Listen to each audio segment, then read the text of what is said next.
Welcome in to a Monday edition of the Jordy Culotta Show, driven and powered by Go Chevrolet. As always, you can find our friends online at GEAUXChevrolet.com, GEAUXChevrolet.com. If you're looking for a brand new car, you can find them in Laplace, Louisiana. If you're looking for used cars over here in Baton Rouge on Sherwood Forest and Florida Boulevard. Hopefully everybody had a good weekend. Appreciate you starting your week off with us. Hit that like button, share button, comment button. We are scheduled to be joined by LSU basketball coach Matt McMahon in studio this morning at 8 a.m. We'll talk to Coach McMahon about the offseason. His school is set to start here over the next couple of weeks, and training camps happening, and offseason, summer, what's going on with the LSU Hoop Squad. We'll talk to Matt McMahon coming up here at 8 a.m., and then a couple of former walk-ons turned scholarship players, Evan Francioni.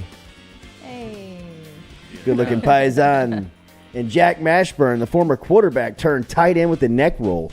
He's going to be in here at 8:30 this morning. I mean, like, crazy, bro. That like, screams Brian Kelly. The transformation, absolutely, it does. What happened with him? He was a high school quarterback at St. Paul's over in Covington. I mean, he was a pretty good quarterback. I mean, he threw for like 1,800 yards his senior year, for like 30, 25 touchdowns. I mean, he's a really good player. And then walked on at LSU, and they turned him into a tight end. Is that weird? Oh yeah, I mean, like, just yeah. It's you usually don't It's not the norm. play those two positions. I mean, that's usually a. But I mean, in high school, you usually take your best athlete and put him at quarterback. Usually, St. Paul's is a quarterback, though. Yeah, I mean, you're not sounds like a quarterback. you're not asking a tight end to play quarterback Well, for we you. have enough quarterbacks, right? Is that why they did it? I mean, he got here like years ago. Oh, yeah, that's right. So why did they? I mean, he's probably. I guess he's just a big physical player, man. Interesting. If you look at Ty Davis's Price school record last season versus Florida, all they did was run behind Mashburn. He's cleaning. I mean, all they did was run directly. I mean, Mashburn actually deserves to have his name in the record book for as much as they used him that day. So we're going to talk to Evan Francioni and Jack Mashburn. Francioni's got a great story, too. He was a wide receiver at Rummel and was on some of those standout Rummel teams. We'll ask him what it was like to be a youngster on a Jamar Chase high school team. I don't know if he played with Christian Fulton. We'll ask him if there was any crossover there. Did he stay at wide receiver, or did he switch? He was at wide receiver. No, he's still a wide receiver, but he plays more special teams now. Okay. He covers kicks. And then he was a scholarship player to UNO as a baseball player. And then after one season there, decided to go back to football, came to LSU, walked on, and then last year in the middle of the year got a scholarship. So really cool stories. And they've been here through the transition of Ogeron into Kelly, off season. We'll ask those guys what it's like to be in the summer workout program and what they anticipate this fall from new head coach Brian Kelly. So looking forward to telling me to talking to those guys today at 8:30 this morning and at 8 a.m. Make sure you hit that like button, share button, comment button, if you don't mind, for us. As daily, we're brought to you by Metropolitan Health Group, Real Doctors, Real Solutions. Metropolitan Health Group. You can find them online. Our friend Charles Harvey and Jason Ramazan bringing you our phone lines every Monday. And as we said, we're brought to you by Go Chevrolet. And you see the hat, Hudco. Everyone Roofing. clearly sees the hat. Absolutely. You get a lot of questions about the hat. Hudco Roofing. Ryan Terrio, who is a childhood friend. Terrio and I grew up together. Have been talking about doing and going into partnership on Hudco and some other stuff, obviously, that Terrio has going on, like Traction. We worked together before, but now working together with Hudco Roofing and looking forward to it as they are local here to the area. And as Terrio and I grew up in Baton Rouge together, it almost just made sense for us to work together, with me having this platform and him obviously looking for some promotion. And we're looking forward to this partnership, man. And as storm season is coming, and you are looking for a roofer, or if you need to know a roofer, you have one over here on the Jordy Culotta Show that we can put you in contact with our friends over at Hudco. It's HudcoRoofing.com is the website. We'll be telling you all about them. Terrio will be through here at some point this week to talk to us a little bit about what's going on with the baseball team, and we'll talk about this partnership. But quite simply, we got to sell more roofs than Moscona. That's all there is to Exactly. it. We're going head to head with this chump in the afternoon and been kicking his ass for now, like 5 years now. We got to do it on the roofing side now, and he's got a couple of years head start on us. Yeah, he does. And he's been doing a great job with Hutco. And I'm kidding. Matt and I are still great friends and on text groups, but we do need to kick his ass on selling roofs. So when you get in touch with Hutco, make sure you mention that you heard it on the Jordy Culotta show. When you talk to Terrio and you talk to Richard Tilley and the good people over at Hutco. But yes, we are now in partnership with Hutco Roofing. So looking forward to this partnership and to working with Terrio and the crew, Mr. Richard Tilley, and going head to head versus Moscona in the afternoon still. They're just like sitting back and watching this unfold now. Who's that? You versus Matt. No, I love it. I love it. And hopefully those execs over there are cracking pencils up on the fourth floor watching this. I'm sure they are. Good to know. All right, big weekend with recruiting is LSU baseball, LSU basketball, LSU football stays hot. Brian Kelly got some news going into the weekend of their 17th verbal commitment for the class of 2023. Big offensive tackle Tyree Adams committed on Friday. He is a huge offensive tackle from New Orleans, out of St. Aug, so this is a big get out of the city of New Orleans, out of the state of Louisiana, and with still Zalance Hurd on the board for LSU football, which a lot of people anticipate that he is going to pledge to LSU at some point during his recruitment, that this is going to be a big couple of weeks for LSU in recruiting. Shelton Sampson is set to make his commitment. I don't know if you saw the announcement last night on Sampson's social media, but he's going to make his announcement this Saturday from Catholic High School at 3 o'clock. We will actually carry that live here on the Jordy Culotta Show YouTube channel. We will be there at Catholic High School.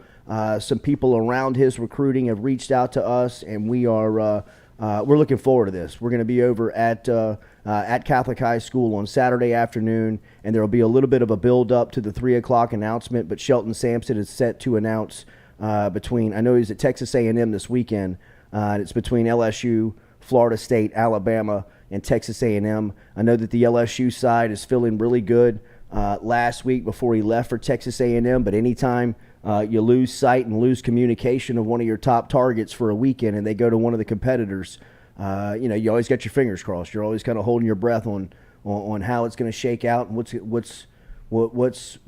how it's going to go down.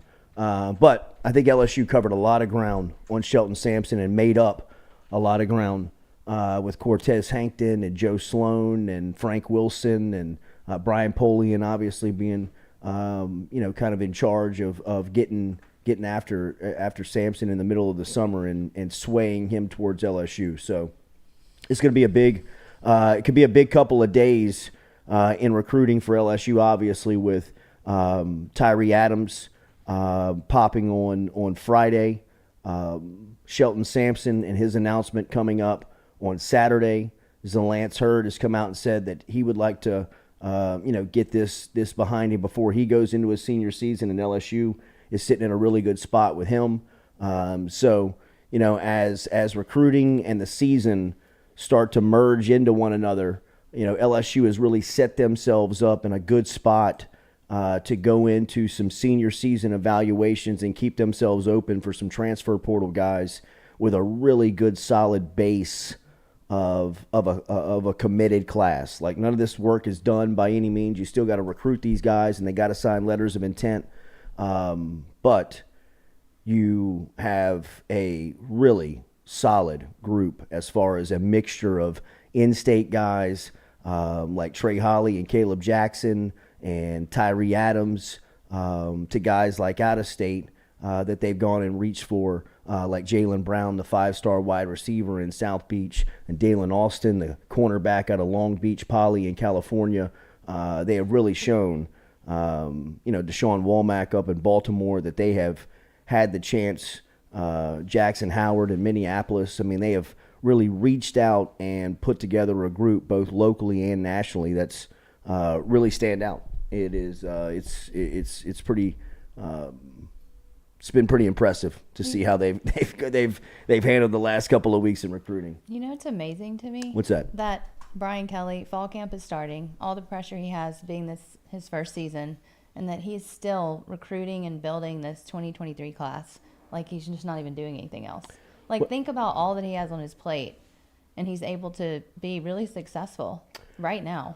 Well, first things first, the first thing he had to do was build the roster. Yeah. You know, I mean, I think, you know, we'll talk to Matt McMahon about it more coming up here at 8 o'clock this morning. And McMahon has, had as tough of a job in college sports of doing that I could ever remember. But all of these coaches had challenges in remaking their roster, whether it was Kim Mulkey, Jay Johnson.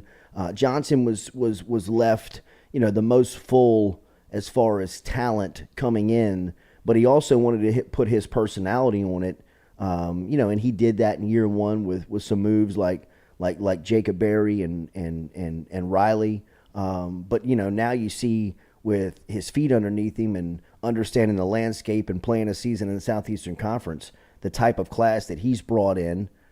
You know, I mean, I think with Brian Kelly, the way that he hit the ground halfway through, you know, the cycle of 2022, like it was when he got on campus.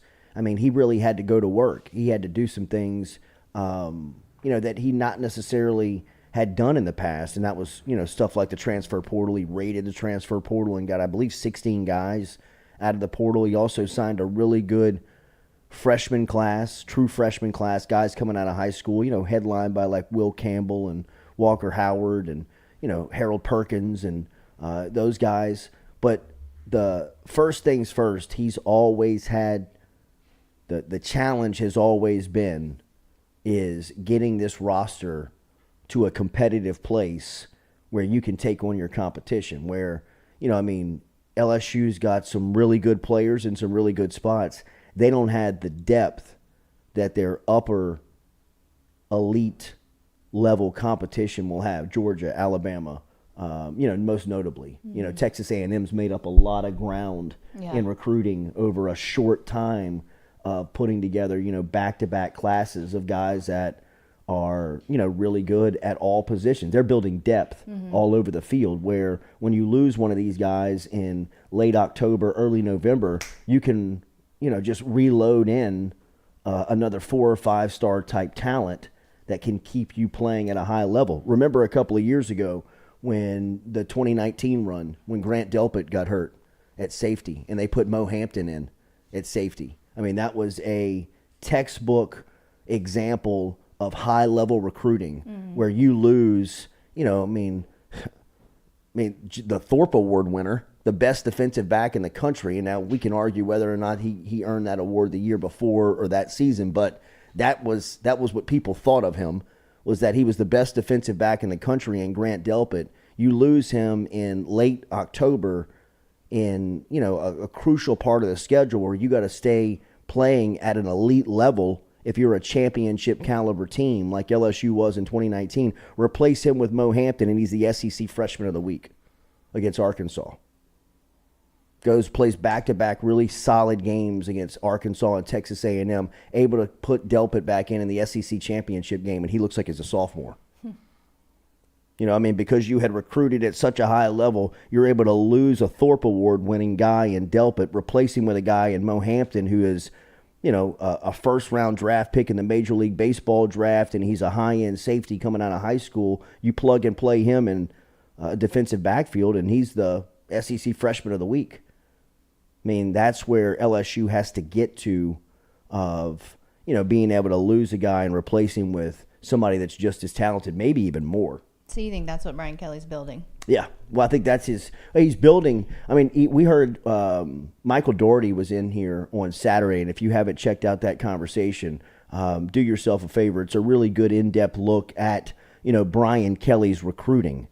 You know, a guy that Doherty is, he's on everybody's radar, you know, and I was disrespectful to his recruiting early on after Derek Williams committed to Texas. And like I said at the time, you know, I apologized to Michael Doherty on, you know, publicly here, and then I apologized to him Saturday in the interview.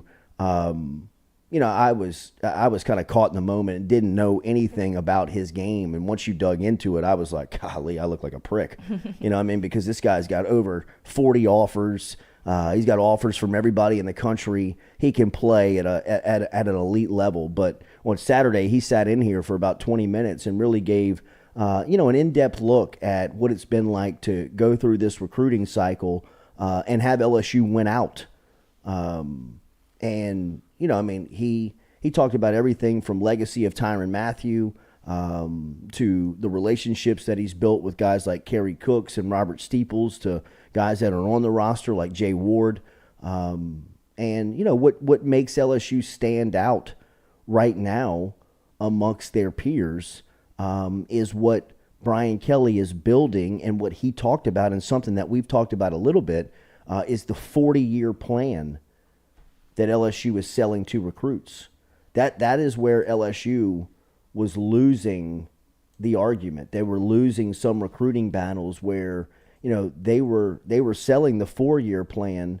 They didn't necessarily have a plan in place for when you left LSU, for when you needed, you needed opportunities, you needed work, you may need just some stability in your life.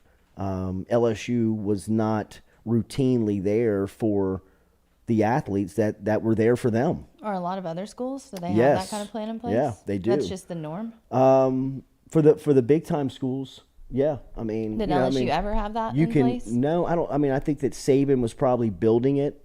I think that Les Miles' LSU turned into NFL SU. Yeah. Where they were really selling you on 3 years and you're out. Right, like you come in here, you play 3 years, and you're going to the league. You'll be a millionaire in 4 years if you go to LSU, is what they were selling you on. O kind of continued to sell that, like this is where you can become a pro. Brian Kelly has changed the program kind of, the mantra of the program to graduate champions. That's kind of what he's selling. He's saying, hey, look, come in here, play for championships, win championships, but you're also going to graduate. Yeah. Which is also going to give you an opportunity to come back to LSU and LSU give to you what you're giving to them. Right? And one thing that has been very eye-opening for LSU from the administrative side is that Verge Alsbury has now had 2 Division I high-level football recruits go through the recruiting process. And they've been recruited by everybody in the country. Name them.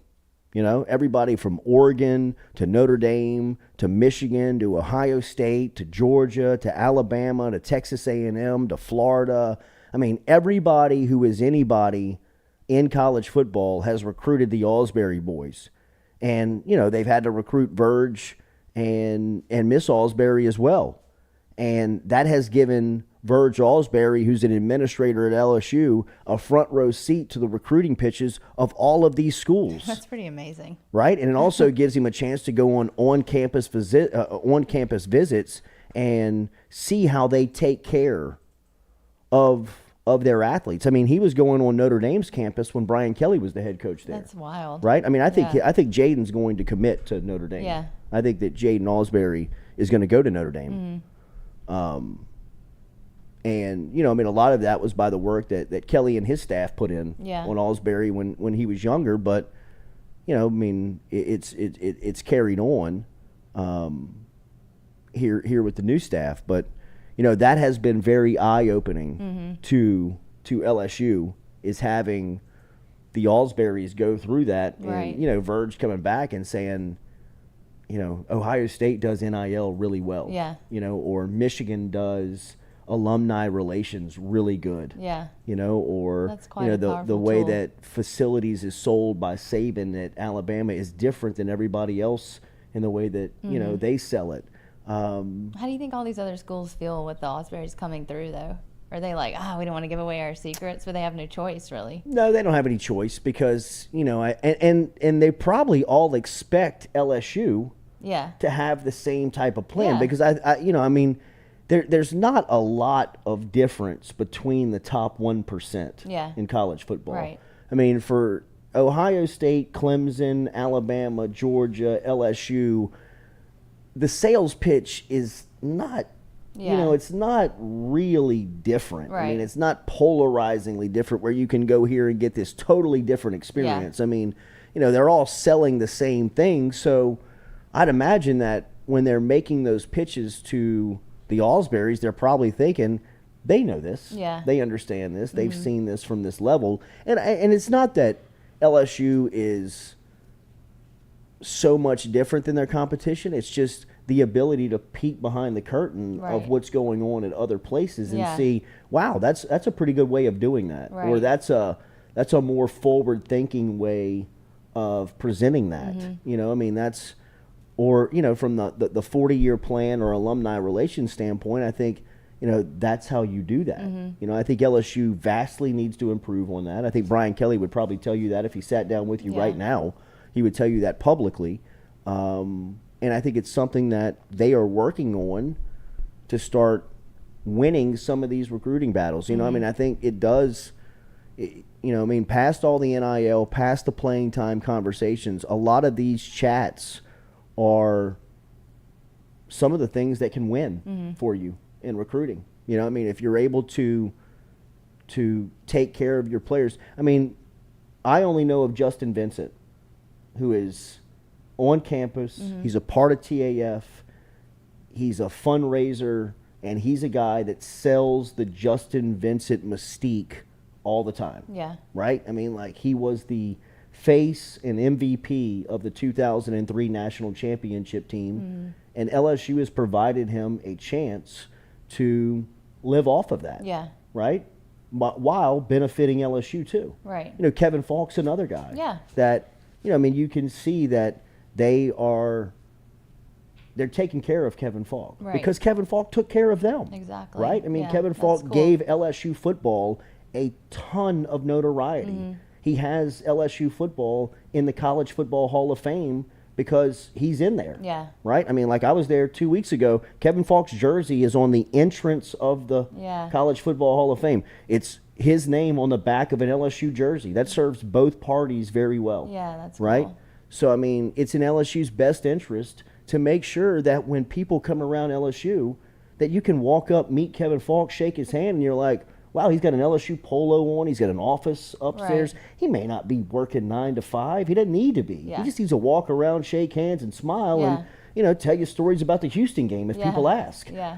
And, I mean, there's more of those that would make a lot of sense for the LSU community if that was to happen. So Yeah, that's cool. we're brought to you daily by Barker Brothers Plumbing and Works. Remember, online at Barker Brothers Plumbing and Works to find out more today. Get in touch with them online. You can't do it online. No social media. We tell you that all the time. You got to dial the number. And the number is simple, 225-776-2431. 776-2431. If you mention the Jordy Culotta Show, you save yourself 15% over there at Barker Brothers Plumbing and Works. They are number one and a number two business. They cover Greater Baton Rouge each and every day. They got a couple of trucks over here in EBR. So if you have a problem, get in touch with Jude and the crew. 225-776-2431. Told you our good friend, loyal listener, Gerald Nichols called the other day. Barker Brothers Plumbing and Works used the Jordy Culotta Show promo code, saved himself 15% for the services over from Barker Brothers Plumbing and Works. 225-776-2431. We're going to talk to Evan Francioni and Jack Mashburn coming up here at 8:30 this morning. Talk to them about some of the changes at LSU football. What's the expectation going into this season? What they make of the roster and some of the competition to expect. We'll talk to Evan about that quarterback battle. Of course, him playing some wide receiver and a lot of special teams, and what it's like for Mashburn, what that transition was like. Did he ask Brad Davis if he could get any snaps last year in the Texas Bowl, the former quarterback? It'd have been awesome to see him taking a couple of snaps with a neck roll. We will talk to Jack Mashburn and Evan Francioni coming up here at 8:30 this morning. Mac McMahon going to be through here in 30 minutes. He'll talk some LSU basketball offseason. He'll talk to us about that roster transformation and what to expect from the Tigers in year one under Coach McMahon. Make sure you hit that like button, share button, comment button. We appreciate you starting your week here with us. We will be back with more of the Jordy Culotta Show, driven and powered by Go Chevrolet.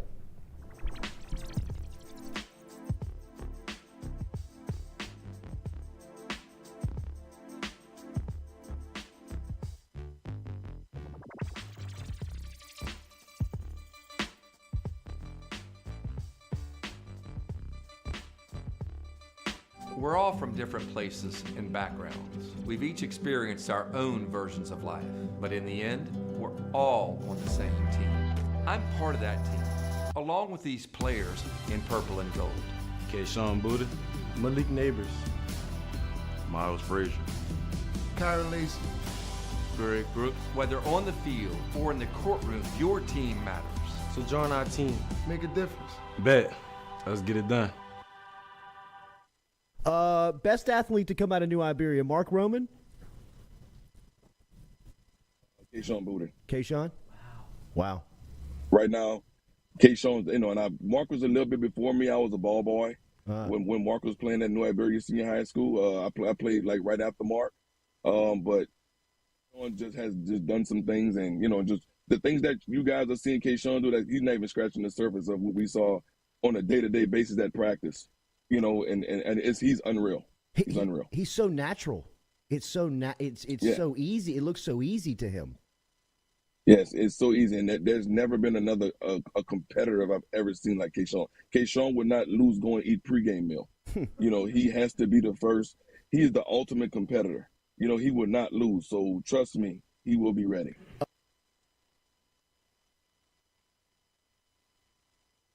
Man, so kind of when I entered the transfer portal, I knew, what type of facility, what type of, program I wanted to go to. Being that before I committed to Ohio State, my first unofficial was to LSU. Oh, wow. And but that was when Coach O and Court Raymond was here or whatever.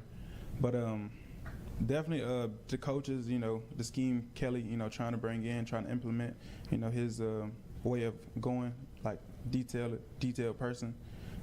That's where I wanted to be. I know I want to be. Did you have any experience with Coach Kelly? No, I have no experience now. Really?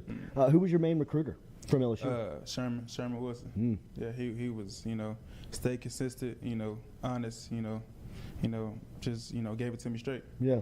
And this is where I wanted to be. How do you feel about that number at this university playing that position? Yeah, man, I definitely want it. He wanted to come in and prove, to my teammates, not just the coaches, but to my teammates that I got to go play with, that, I deserve it. And once I do that, then, everything is, up from there. Yeah. We're all from different places and backgrounds. Hey, Baton Rouge, when traveling through Natchez, Mississippi, whether you need to fill up your vehicle or your belly, stop by Go-Mart and On The Go Deli. Go-Mart has clean restrooms, community coffee, an awesome beer cave, and a great selection of anything you might need on your trip. So stop by Go-Mart at 4 Sergeant Prentice Drive as you're entering Natchez on the left, and visit Tom and Wright Granning and their awesome team at Go-Mart. We've seen the BK takeover stuff from LSU and social media, and really in his short time in Baton Rouge, there's been a lot of people embracing his approach to building this roster. What's it like to recruit alongside him? Oh, it's been great. Coach has been awesome to me because he lets me be myself when it comes to recruiting, when it comes to coaching. He lets his coaches coach, he lets his coaches recruit. So I have no complaints on that end. And when I need him to get in touch with a kid, he's there for me. The communication line has been great. He's just been nothing but supportive.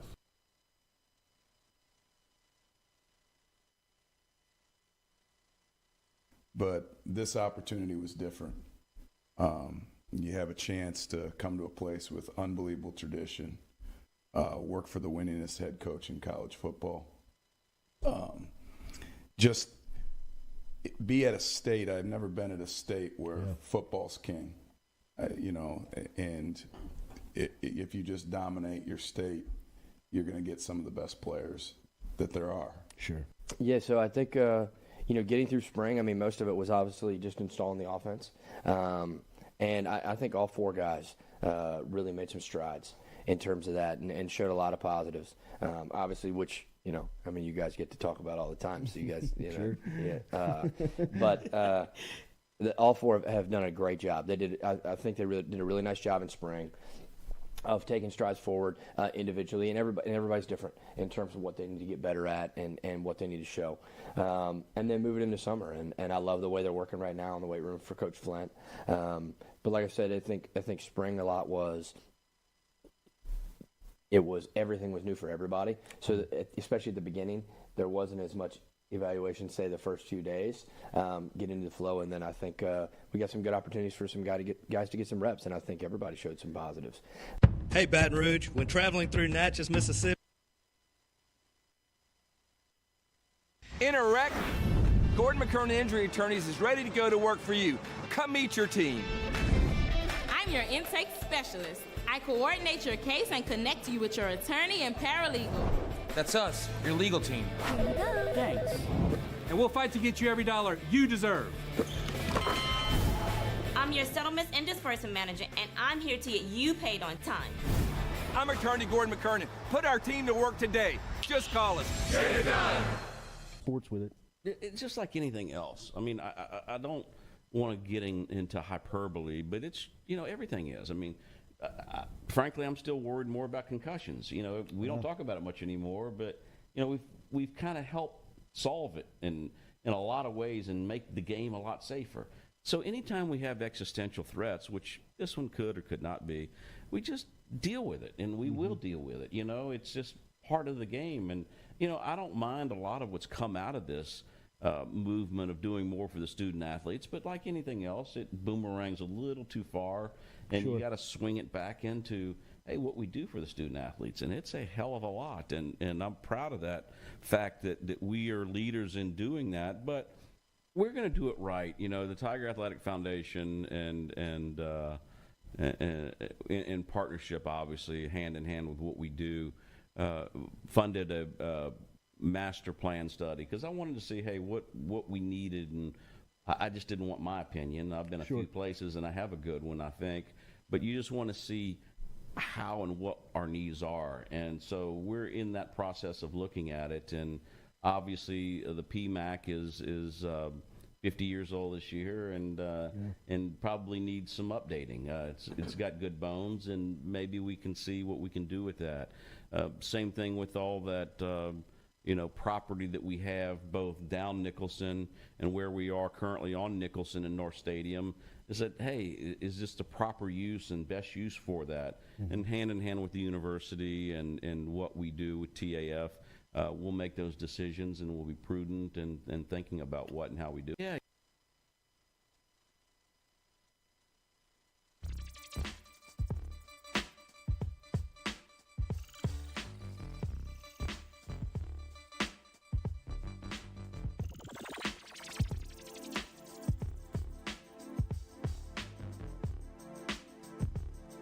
Welcome back here to the Jordy Culotta Show, driven and powered by Go Chevrolet. We got some. He just dropped a bomb and then he points at you with a circle in his face, like, now we're coming back after that. Is this true? Confirm that before we go to air with that. Some breaking news. You're kidding. Okay, that's bizarre, right? Hey, look. Wait, what? I tried to tell the folks, hey. What is going on? Okay, that's so weird. No. Tyrann Mathieu removed all of his Saints pictures from Instagram. Oh my God. And there's no reports of him coming back. Dennis Allen was very short when he was asked about him the other day on what's going on with the timeline of what did he say Tyrann about Mathieu. He just said, I don't have one. Next question. So no comment, basically. Yeah, no comment. I mean, like they have to know that this is slowly starting to turn into a little bit of a sideshow. What in the world could have happened, though? Who knows, man? Okay. But why would he remove them all from Instagram? I don't know. Let's not. You know what? I don't want to start. We can speculate. We can speculate. I don't want to start reporting that stuff. We can speculate. Let's not. I don't want to start. Speculate off air, Katie. We just hope for the best. We also want to remember the life and time of Bill Russell here this morning, as Russell, an icon not only within sports but within just American history, passed away at the age of 88. Over the weekend, an 11-time NBA champion as both a player and a coach with the Boston Celtics. and one of the most important figures in NBA history. Bill Russell, he was actually born in Monroe, Louisiana. Oh, wow. Went on to play college basketball at San Francisco University and was drafted by Red Auerbach and Boston and became the face of the Celtics dynasty throughout that run with Auerbach, as Red made him the first player coach and first black coach, obviously, at that level to win championships. He dealt with all types of social injustice and racism when the Celtics went and played teams in the South like St. Louis and Atlanta. Russell had to stay in a different hotel than the rest of his teammates and then go out the next night and just dominate. Are you kidding? The opponents. No, I mean, this is Yeah, all that's during crazy, right? civil rights. Yeah. Right? I mean, so he was routinely the face and the background of social movement, standing alongside athletes like Muhammad Ali, Jim Brown, Kareem Abdul-Jabbar, in a time where athletes and their presence meant so much socially to the country. And those athletes were such loud voices, including Bill Russell.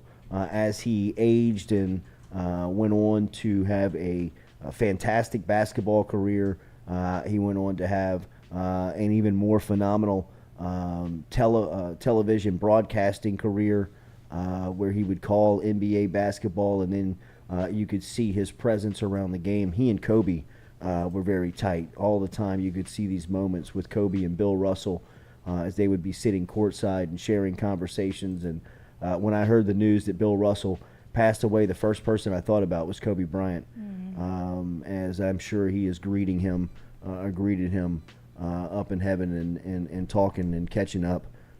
But it was sad to see the news come across the wire of Bill Russell passing away over the weekend.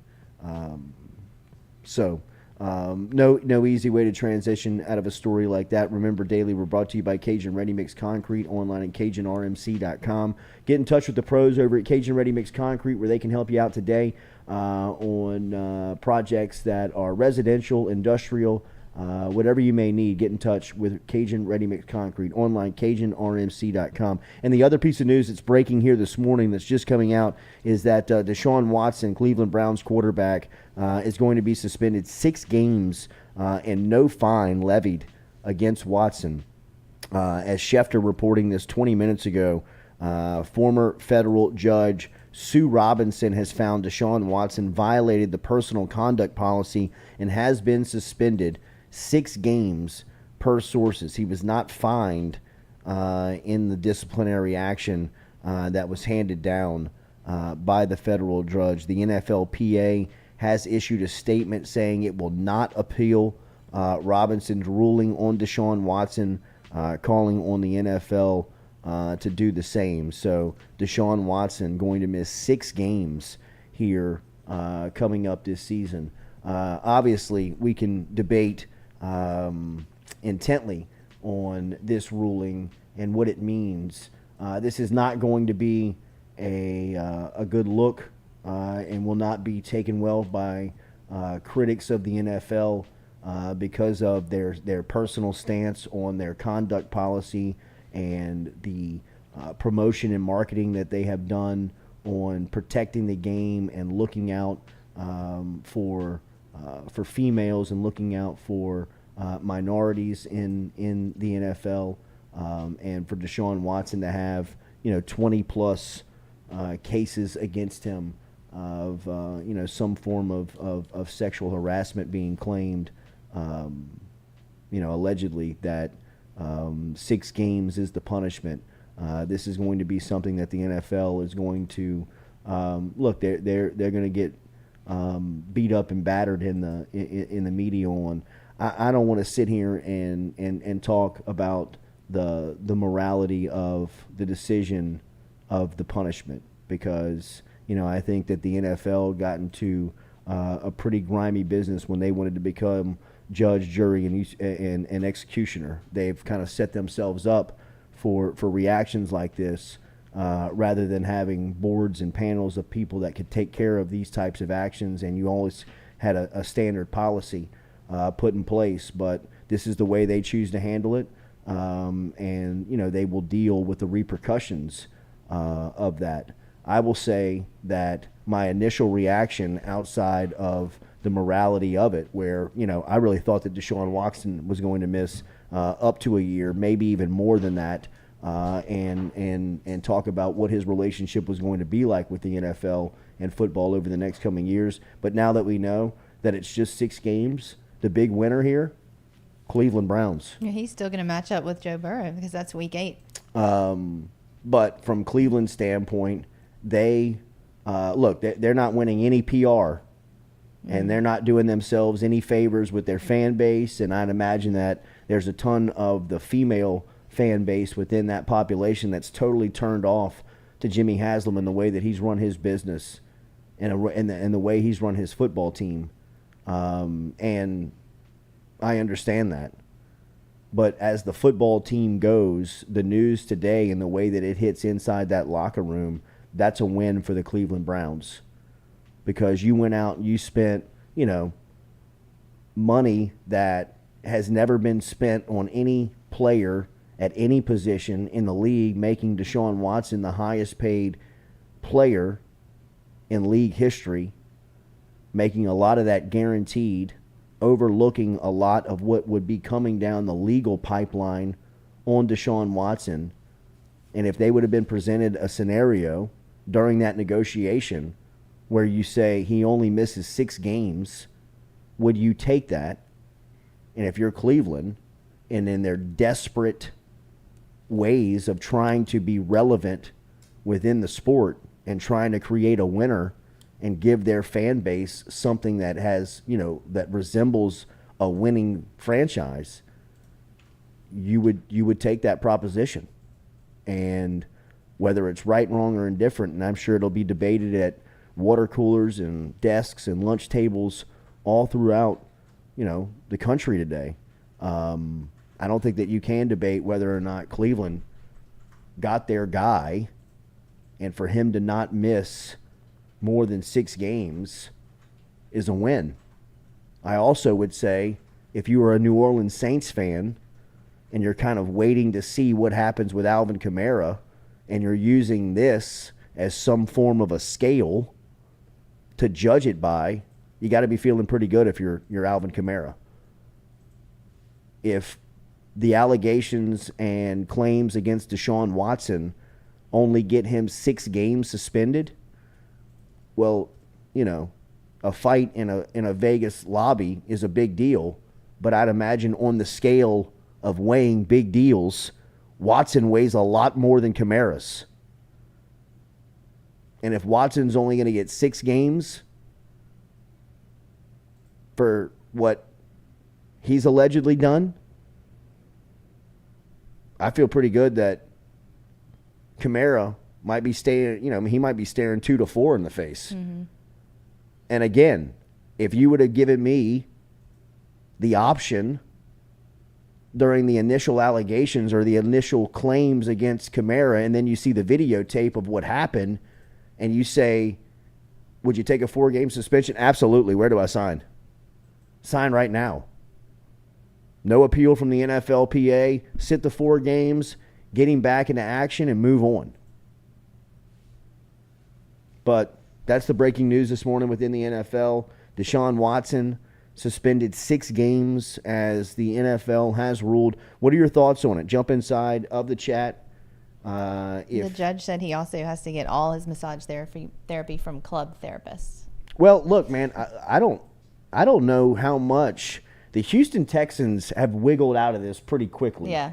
They paid off and kind of got their names out of it, but were for a minute there, the fact that they had representatives setting up these massages and that they had someone within the organization presenting these masseuses with NDAs to sign is super shady. Well, yeah, it is. Like super shady. And I'm not trying to take the blame off Deshaun Watson in any form or fashion, but I am saying that if we're spreading blame and looking at who to blame, the NFL and the Houston Texans are not without blame. Absolutely. Right? Like Deshaun Watson, he needs to have, he needs to serve for his crime. And I believe at the end of the day that a crime was committed at some point. Right? I do also understand the nature of the business that this is being claimed against, and there's a lot of people that leave themselves open for interpretation, or your mind may go places, or you've had experiences, or whatever it may be. Right? But I believe that at some intersection of Deshaun Watson and these massages, there was a crime committed. Yeah. Right? Like, I don't, there's no way these amounts of stories can look this identical to one another and have these amount of claims and have people like the Texans serving NDAs up. They know something obviously is going on that shouldn't be going on. So all of it's so shady, man. Yeah, it is. Right? And it feels grimy. It feels dirty. All of this stuff. And, like I said, the NFL has kind of set themselves up for this criticism, or, whatever side of it you fall on. The NFL has done this to themselves by making the organization the judge, the jury, and the executioner. So whenever they do get it right, which is rare, you compliment them. And whenever they swing and miss, which seems to be routinely when talking about player punishment and looking at individual cases, they get crushed.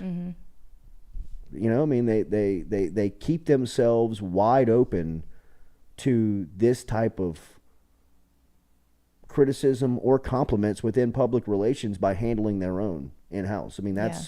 That's the cause and effect of this. Now, when you clear $18 billion annually, you can do this type of stuff maybe and feel like there's no repercussions from it, because people are still going to buy tickets, jerseys, and NFL Red Zone packages. And I got to imagine that within the city of Cleveland, he's going to sell jerseys. He's going to sell more tickets, and people are going to be more fired up about Cleveland football, as much as that may disgust a certain demographic of the audience and the fan base, which it should. And if I was a Cleveland fan, thank God this did not work out for New Orleans. Like, really and truly.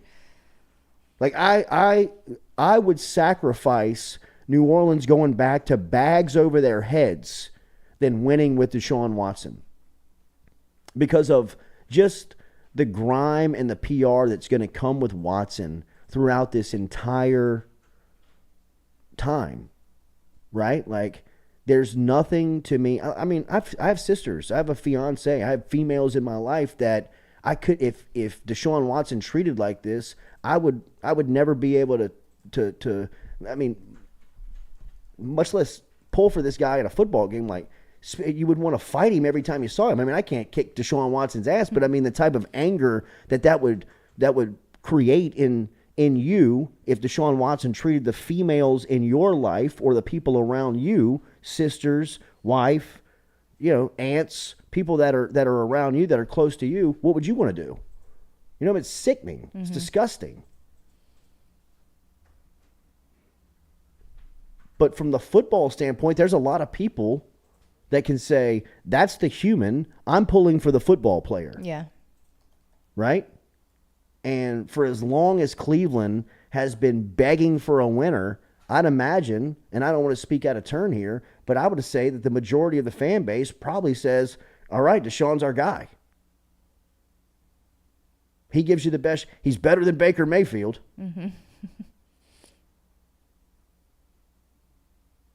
So you might be better than Baker Mayfield. I don't know, man. Baker opens up versus Cleveland week 1. Coach, how did the NFL do it? How did they do camp it? with an interception. Did he really? Yeah. Who picked him? I don't know. Hope it was Dante Jackson. I know. I was hoping you were going to say that. The poll question's up right now. If you want to jump aboard here on YouTube, did the NFL get it right with the Deshaun Watson suspension? 6 games, no fine.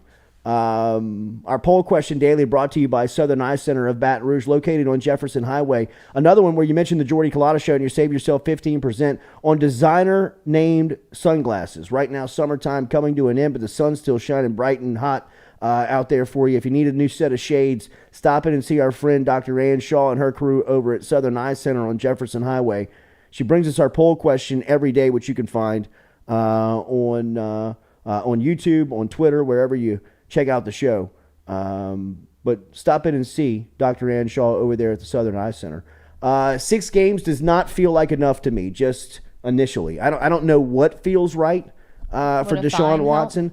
You know what I mean? Like, I guess. I mean, if you want to find these guys, you can find these guys. I mean, to me, a year's salary to Watson would probably sting. Mm-hmm. I don't know how much you can really affect these guys as far as, you know, their earning capability and what they earn annually, how fast they can make that type of stuff up. But, I mean, look, man, you take $25 million out of anybody's pocket on an annual cycle, that's got to sting. Yeah. You know what I mean? It would make people feel better, I think, if he were fined. Yeah. I mean, if you look at the salary numbers in which he is making, I mean, it is embarrassing. Yeah. You know what I mean? Like, the guy's making a ton of money. I mean, he made $30 million a year. It's nuts. So, you know, I mean, to have that money suspended for an amount of time, I'm sure would definitely make some people feel better. But I thought that he was going to miss the year.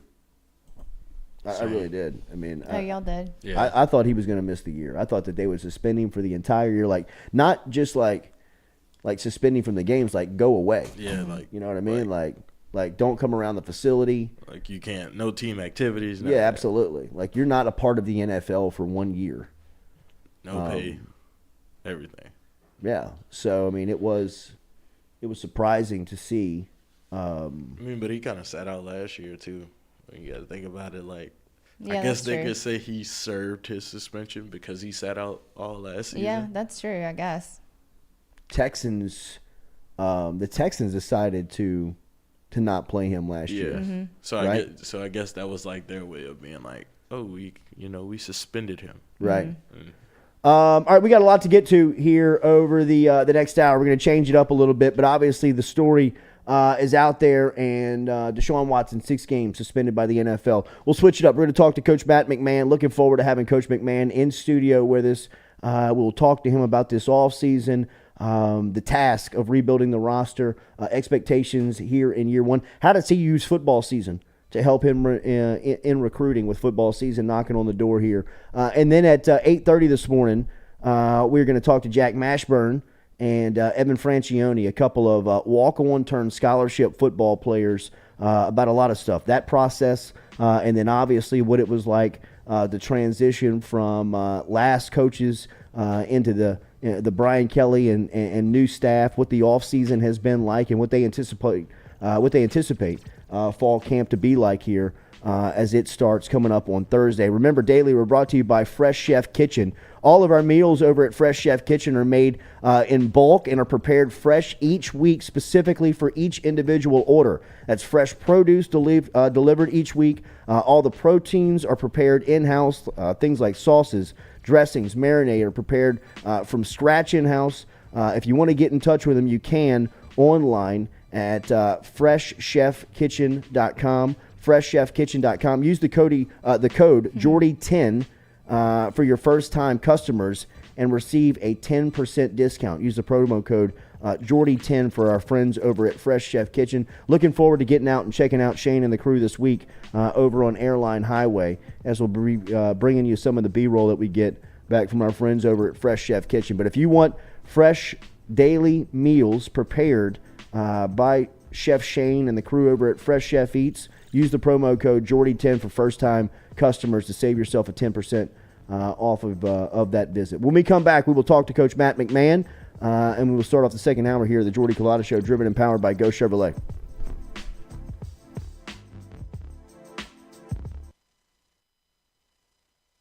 Do you suffer from chronic dehydration? Are you looking to improve your athletic performance and you need to get over and see our friends over at GoFlow IV? They're located on Jefferson Highway.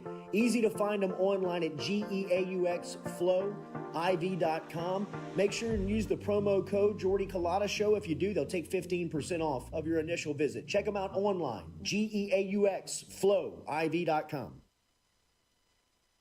I was excited to come to a top level program. I've been at a lot of great places, been very fortunate in my career, but to really say that you have an opportunity every year, once we get it rolling, to win a national championship, there's not very many places that you can say that. So for him to offer me the opportunity to come with him to LSU was nothing but humility and gratitude. Some Sunday players in that room. But again, it's got to be the total package, the total process of buy-in, of understanding what we're trying to get done, of figuring out how we want it to get done, but also allowing those guys to be able to play with instincts. For example, I think Jay Ward is long and athletic. He's very versatile. He's played corner, played nickel, played safety. Very excited about Joe Fouché, one of the transfer guys that we came in because he has a dimension of physicality. Major Burns. Fortunate enough that he was able to come back home. Again, he's long, he's athletic, so he gives you flexibility between both field and boundary safeties. And then you've got some guys that you can throw in like Brooks, Sage, Derek Davis. Todd Harris is a guy that's been around for a while. So I think that we have enough in that room to be successful. But again, you still want to continue to grow and be able to push it. Yeah, well, I think it starts here, and we have a good bit of people on this particular staff who are from Louisiana, who know and believe in our hearts that this place produces the best football players in the country, and I think the numbers speak for themselves. Per capita, produce the most NFL players, you know what I mean? So even from an analytical standpoint, it makes sense to take the kids from here because the chances of them playing in the league are higher than if they come from anywhere else. I think our brand is super powerful, so we will have to recruit at a national level, or there's really no reason that we shouldn't, you know what I mean? Because if we can get a top player from another state who can help us win a championship, then of course, right? But I think it starts right here in Louisiana and then right here in Baton Rouge. There's some really good players who are still available that are right here in Baton Rouge.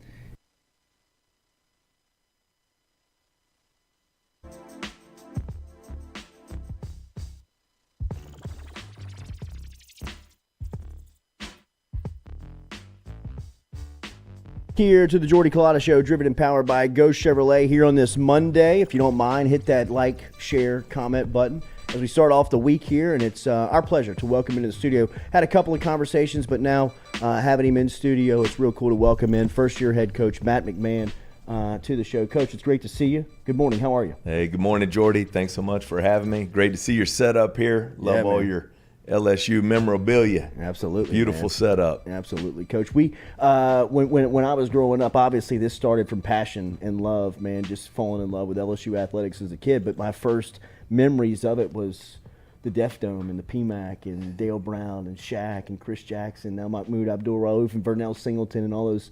Have you felt the basketball community since being in here in Baton Rouge the past couple of months? Well, I think so, Jordy. I didn't experience it in person, but that was my first impression of LSU basketball as well. All those names you just mentioned, Coach Dale Brown.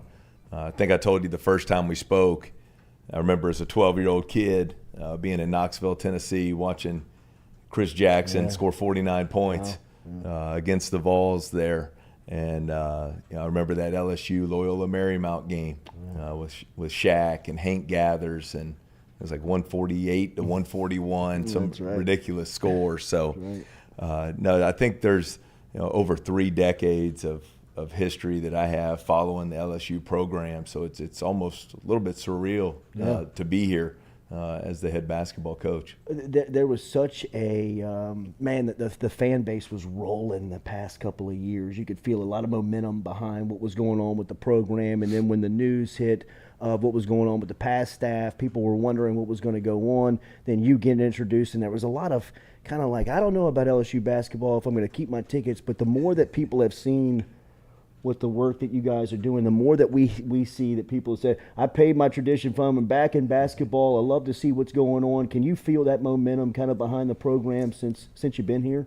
I think so. I mean, probably felt a little bit of that roller coaster as well. A lot of uncertainty back in March and April with what was going to happen. And there's still a little uncertainty there, obviously, as well. But the fans have been incredibly welcoming. You feel the Louisiana culture as soon as you get into town, and the support's been awesome. I think people are excited. I think a lot of that started with the return of some of the LSU players, with Imwani and Justice and finally Adam Miller. Then we started to add some really talented players. And so we're excited. This is an awesome place. And I think I also told you that when we go through that process and things happen really fast, to get this, for me, once-in-a-lifetime opportunity to be here, it wasn't necessarily about finding the best short-term fit. My family and I were looking for the best long-term opportunity, and I feel like the power of the LSU brand certainly presents that. There was so much unknown for you, obviously, the coming down here. Another one would be a Saturday night in Tiger Stadium, right? You have shown that you can recruit, you get it, you can attract players. Do you know how you can use something like that to your benefit? Well, I think it'll be the whole game day experience. Walking around campus. I know it's completely different, but we did have one of our recruits here with the Garth Brooks concert in town, and just the hundreds of thousands of people there circulating around Tiger Stadium. But definitely looking forward to our first game. My kids are fired up for the trip to New Orleans for the Florida State game, but really looking forward to September 10th. And I think, it's been proven over a lot of years. You get recruits and their families here for a Saturday in the fall, and see the atmosphere, the passion, see what it means, how much pride the people of Louisiana take in the LSU Tigers. I think it'll make a huge impact. Last time we talked to you, we were celebrating the efforts of you and your staff and the job that you guys had done in putting together the roster, and you kind of stopped me in throwing you bouquets and said, look, we got to still go make a team out of these guys, man. What has that process been like? Oh, it's been a lot of fun. We've had an awesome summer. We just finished week 7 of our 8-week program, so today starts our final 6 days that we have with the players before they go home for a couple weeks. But they've been awesome. Really worked extremely hard. I think Coach Puckett in the weight room has really helped us establish the culture for how we're going to do things. But guys have been all in, and that's really all you can ask as you start a program from scratch. Is it starts with buy-in, and these players have done that. But as you mentioned, I think on paper you have 13 pretty talented individuals, and now we're deep into the process of building those individuals into a team, and so that's where we're at. Are you able to, with the short time that you're able to spend with them on the floor, I know it's probably never enough. If they told you 3 hours, you want 4. But with the short time that you're able to spend with them on the floor in the off season, are you able to start to see it of just kind of where and what it fits in and how it kind of plays together? I think so, from a foundation standpoint, just getting established, basics, how we work every day, what the offensive and defensive schemes are going to look like. But this summer to me wasn't about evaluating players. I have no idea who our starting 5 is going to be. I just wanted to get that foundation in place, and now when they come back in the fall, it'll be a high level of competition because, as I mentioned, there are 13 players, and I love all 13, but all 13 can't play the minutes they want or get the shots they want. But I believe the players establish that. They decide who plays. They decide who's going to be the feature guys, and so on and so forth. But I've been really pleased. It's been a lot of fun. Low maintenance. Haven't had any issues off the court. Guys have been doing exceptionally well in the classroom. So it's really been a very productive summer. Not that I'm asking for any names, but do you start to see leadership to start to develop in this part of the process? I think so. And again, it's so early. 4 hours a week on the court, 4 hours a week in the weight room. But you do start to see guys emerge. You hope that starts with your older players, obviously. Your 3 returners from LSU, your 3 guys who went into the portal and came to LSU from Murray State. Those are the 6 oldest guys on the team. Wow. The 6 guys who have the most experience playing at a high level of college basketball. And so I expect the leadership pool to come out of that group. Yeah. We're a young business over here, and some of the challenges that we face is creating the standard, right? Yeah. Like creating what we're going to be into the future.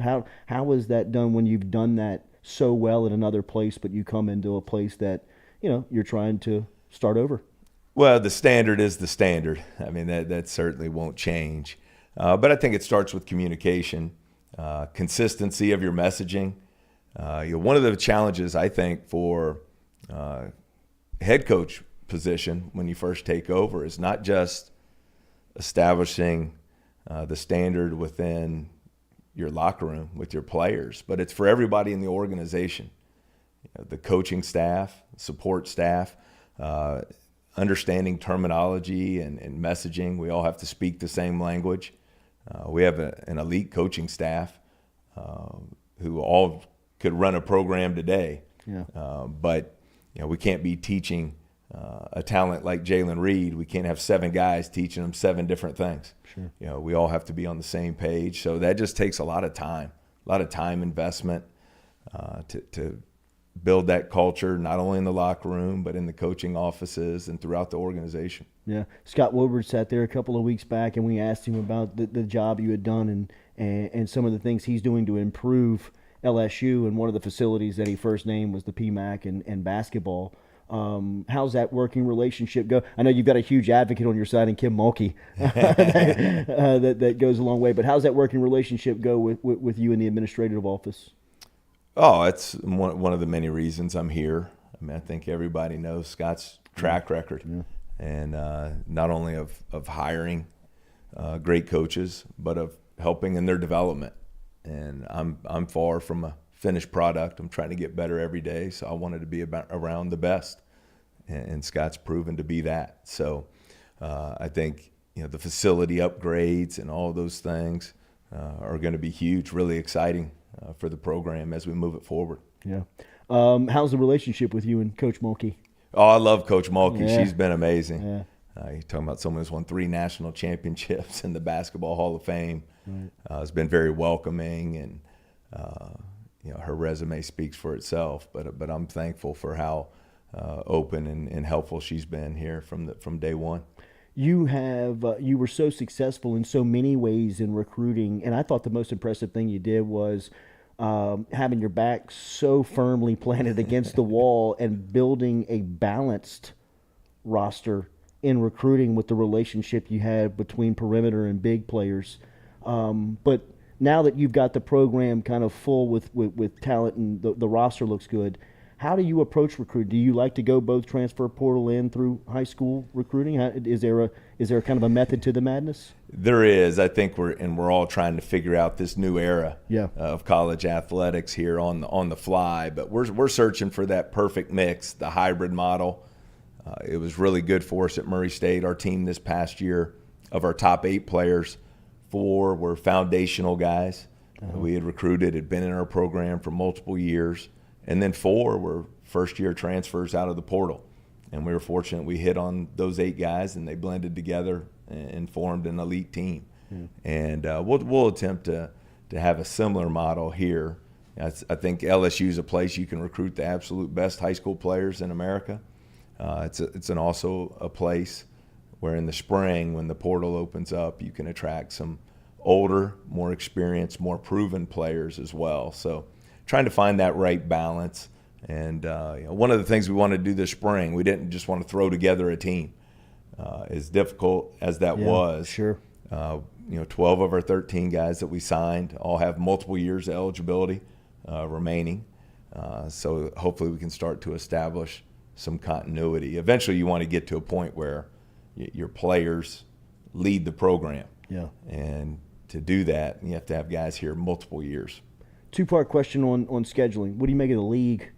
That part's already built into the schedule. And then coming in here and taking on that challenge as well, what do you look for in scheduling? How do you kind of look to place your scheduling? Well, the league is the league. Right, it's unbelievable. Right. It's as good as it's ever been right now. And that's one of the exciting things about being here. You want to compete against the best teams in America. You have Hall of Fame coaches all across this league, and you want that opportunity to compete against them. Yeah. Non-conference is challenging. I don't think our year one schedule will look anything like what I want the schedule to look like in the future. But we inherited that tournament in the Cayman Islands. A lot of unknown. When we got the job, we still have to remember, as excited as we are about what we're returning from the 3 LSU players and the class we brought in, we returned 5 points a game off last year's team. That's right. It lost the number 17 pick in the draft, another All-SEC player in Darius Days to a 2-way contract in the NBA. Right. And not to mention, and I wish all of them well, the really good talent that had already chosen to leave into the portal when we got here. So, want to play a lot of games at home early, and I think November, December for us is really about building our team and preparing for that incredible schedule that we'll have starting December 28th. The joke used to be in recruiting, all the power forwards are defensive ends now in Louisiana. That all the good players, basketball players, turn out to be football guys. But the state has had basketball talent come out of here. What do you make of when you evaluate the basketball talent in this state? I think it goes in cycles like most states, but I think you look back, obviously Coach Brady and Tasman Mitchell, that 2006 Final Four team, all the homegrown talent on that team. We want to do a great job recruiting the state of Louisiana. I was excited that our first signee since I got here was Kendall Coleman from Shreveport, who averaged a double-double. I think one of 5 players in the country last year to average a double-double. And we want to always keep the best players in the state at home. That's one thing I figured out real quickly is the power of those 3 letters here in the state of Louisiana. I mean, when I got the job, Kendall Coleman, he was way down the road in his recruitment. I'd already been on official visits to Memphis, had Iowa State, Oklahoma State, and then right away you get that LSU in front of him. He was fired up, and actually, even though he'd already been to Memphis and some of those other places, signed with LSU without even taking a visit. Wow. So just shows you the power of those 3 letters here in the state. Wow.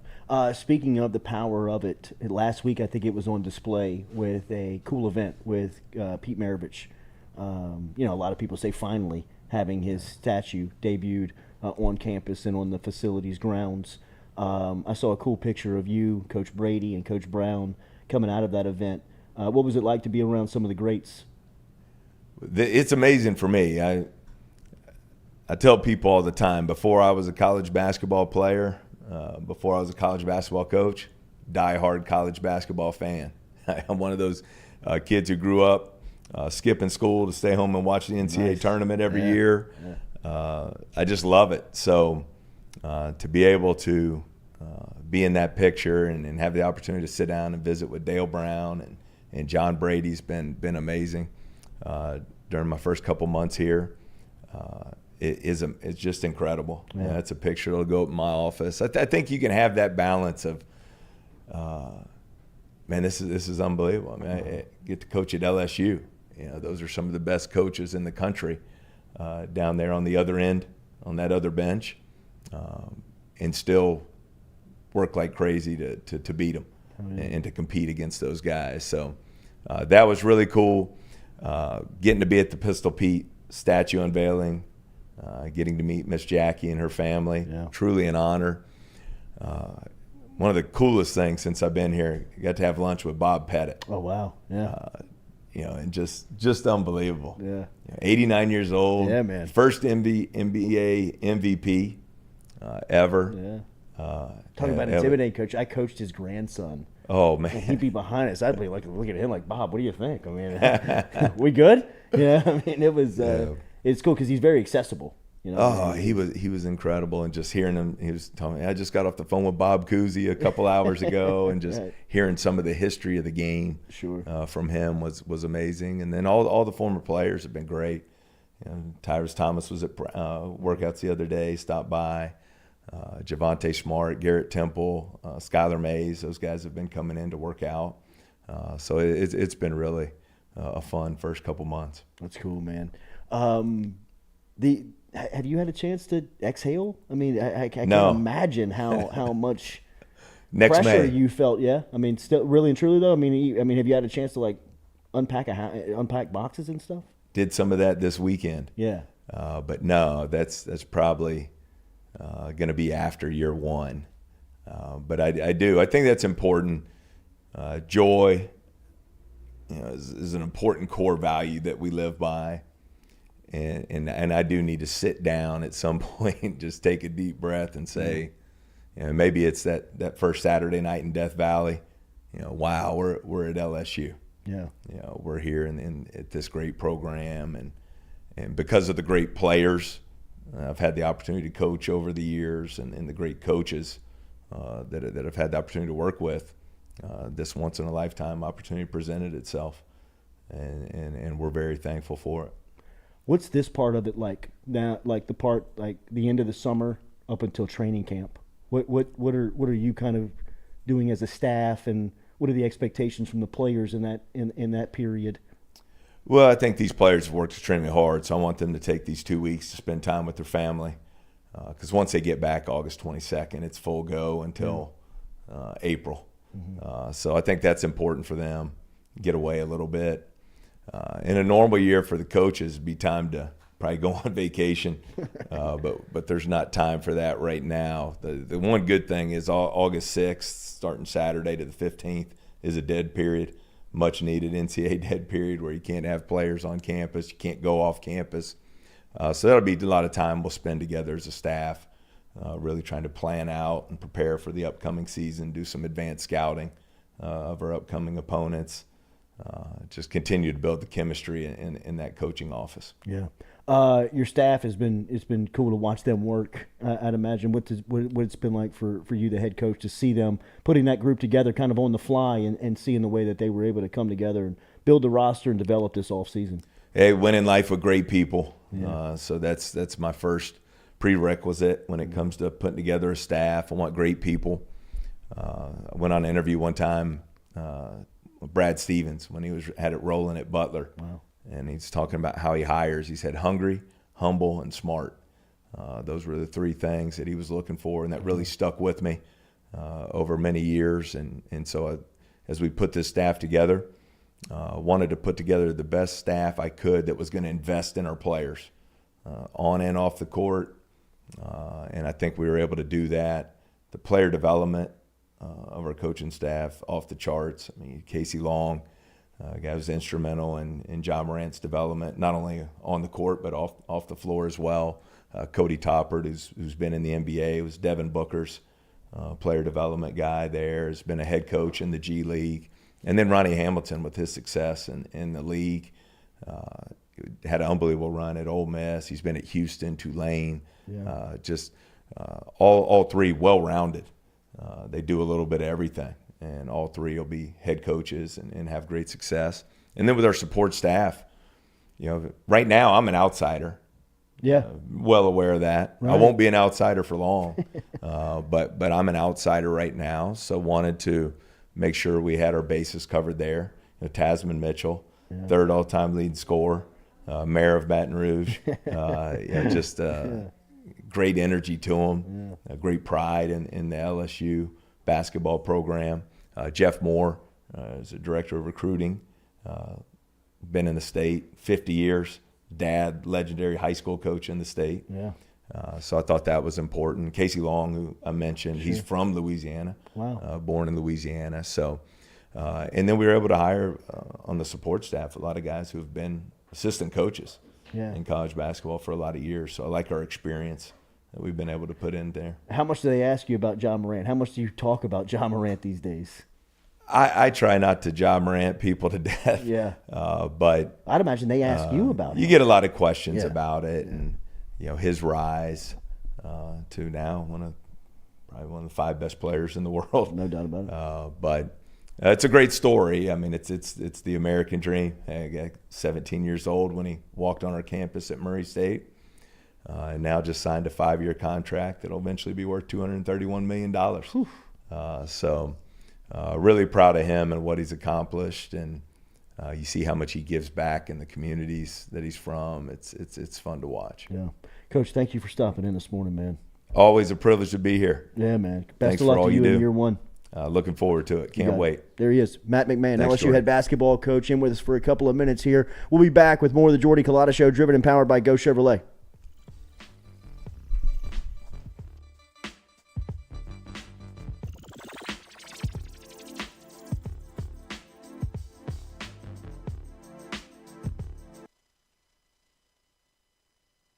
We're all from different places and backgrounds. We've each experienced our own versions of life, but in the end, we're all on the same team. I'm part of that team, along with these players in purple and gold. Kayshawn Buddha, Malik Neighbors, Miles Frazier, Kyra Lacey, Greg Brooks. Whether on the field or in the courtroom, your team matters. So join our team. Make a difference. Bet. Let's get it done. Best athlete to come out of New Iberia, Mark Roman? Kayshawn Buddha. Kayshawn? Wow. Right now, Kayshawn, and Mark was a little bit before me. I was a ball boy. When Mark was playing at New Iberia Senior High School, I played like right after Mark. But Kayshawn has done some things, and just the things that you guys are seeing Kayshawn do, that he's not even scratching the surface of what we saw on a day-to-day basis at practice. And he's unreal. He's unreal. He's so natural. It's so so easy. It looks so easy to him. Yes, it's so easy, and there's never been another a competitor I've ever seen like Kayshawn. Kayshawn would not lose going to eat pregame meal. He has to be the first. He is the ultimate competitor. He would not lose. So trust me, he will be ready.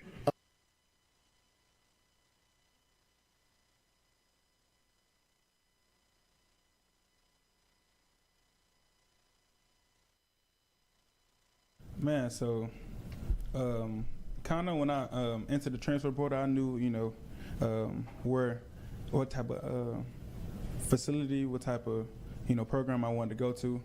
Being that before I committed to Ohio State, my first unofficial was to LSU. Oh, wow. And but that was when Coach O and Court Raymond was here or whatever. But definitely the coaches, the scheme Kelly, trying to bring in, trying to implement, his way of going, like detailed person. That's where I wanted to be. I knew I wanted to be. Did you have any experience with Coach Kelly? No, I had no experience. No. Really? Who was your main recruiter from LSU? Sherman Wilson. Yeah, he was. Stay consistent. Honest. Just gave it to me straight. Yeah. And this is where I wanted to be. How do you feel about that number at this university playing that position? Yeah, man, I definitely want it. He wanted to come in and prove, to my teammates, not just the coaches, but to my teammates that I got to go play with, that, I deserve it. And once I do that, then, everything is, up from there. Yeah. We're all from different places and backgrounds.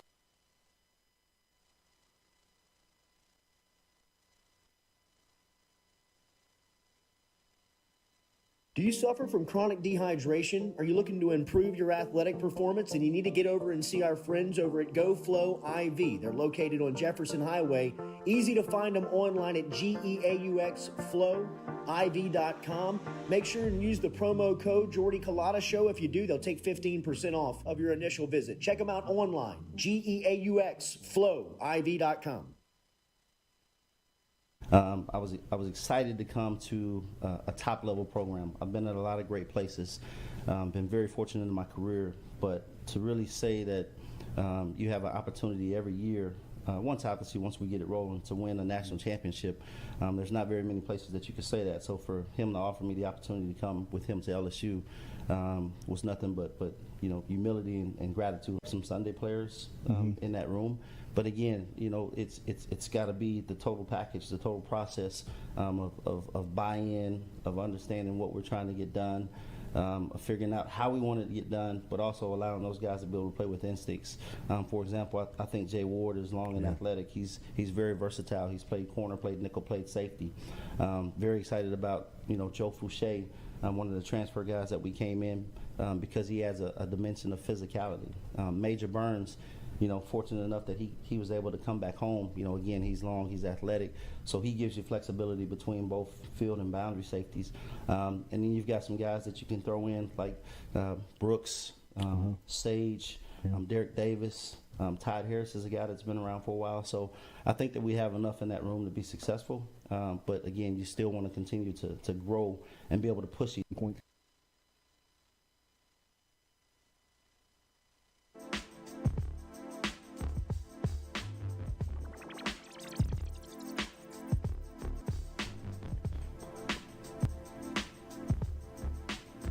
All right, welcome back here to the Jordy Culotta Show, driven and powered by Go Chevrolet. Remember, you can find all of our content on our partners over at wafb.com/Jordy. We want to thank Matt McMahon for coming through here, as that conversation was brought to you by Dead Sox. He just hooked up our next two guests with a pair of Dead Soxy socks from our friends over at Dead Sox. You can find them at deadsoxy.com. Use the promo code Jordy. Save yourself up to 35% over there, whether it is custom design socks or some dress socks that you can see right there in the sock drawer. But we just hooked up our next two guests. Really been looking forward to getting the boys in here.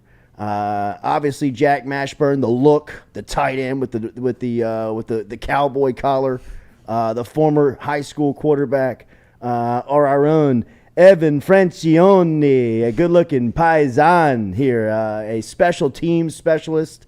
As Stewie is trying to find them on camera, there they are. Looking great, heading into fall camp, boys. It is great to see you in studio this morning. Thanks for joining us. Yeah, I appreciate you having us. Thank you guys, man. Really happy to be here. Absolutely. You guys have a similar story in the sense you both walked on, you both earned scholarships. Jack, let's start with you. Take me through your experience of just getting to where you are now, of being an instrumental part in the LSU offense after it's starting so unknown for you. Mm-hmm. Yeah, well, I mean, actually both of our first days were the first day of fall camp, the 2019 year. So we came in the exact same day. And then really, whenever I got there, we were probably 11 deep at tight end. And I was 11. So, I mean, it wasn't looking too good at that point. And then, I mean, obviously through that year was awesome just to experience all that and everything. And the next year I was moved to receiver. So I was a receiver for my whole sophomore year, just kind of filling a role, kind of filling an empty spot. And then for last year, I was moved back to tight end during the spring. We were pretty thin. There was a couple of us, and then went through the summer, went through the spring, and then kind of slowly started getting more and more reps throughout the fall. Mm-hmm. And then kind of just found a place where I felt like I was contributing and felt like I had a good role on the team. Yeah. When you initially went to LSU, did you think you were going to be a quarterback? Tell me the story of you playing quarterback in high.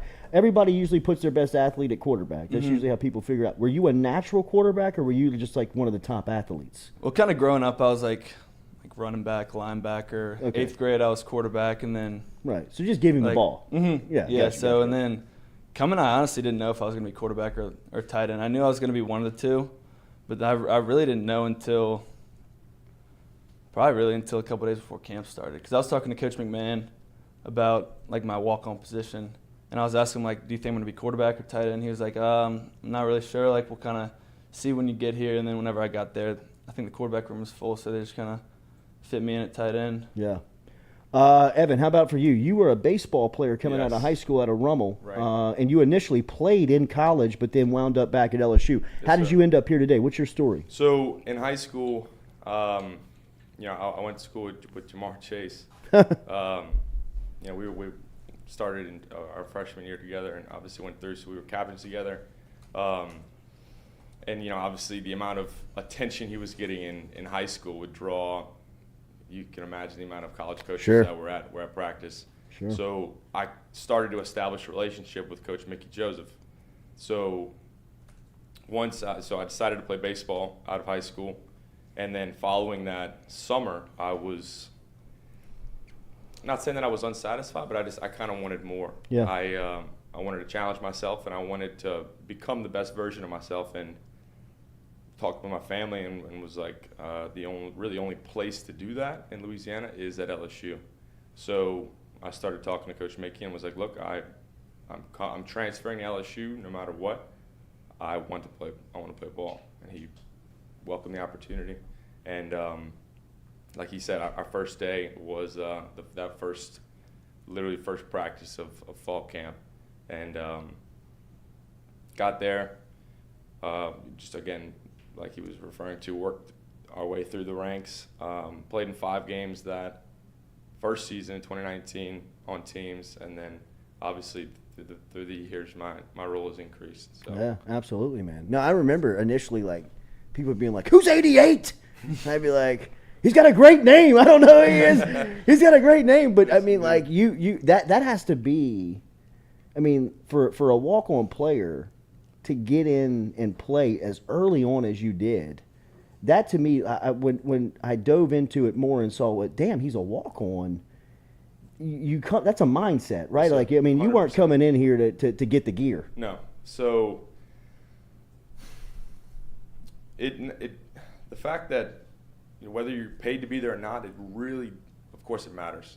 It's great to be, essentially paid for what you do, but it doesn't matter because again, it was like I'm not being paid, but I'm playing.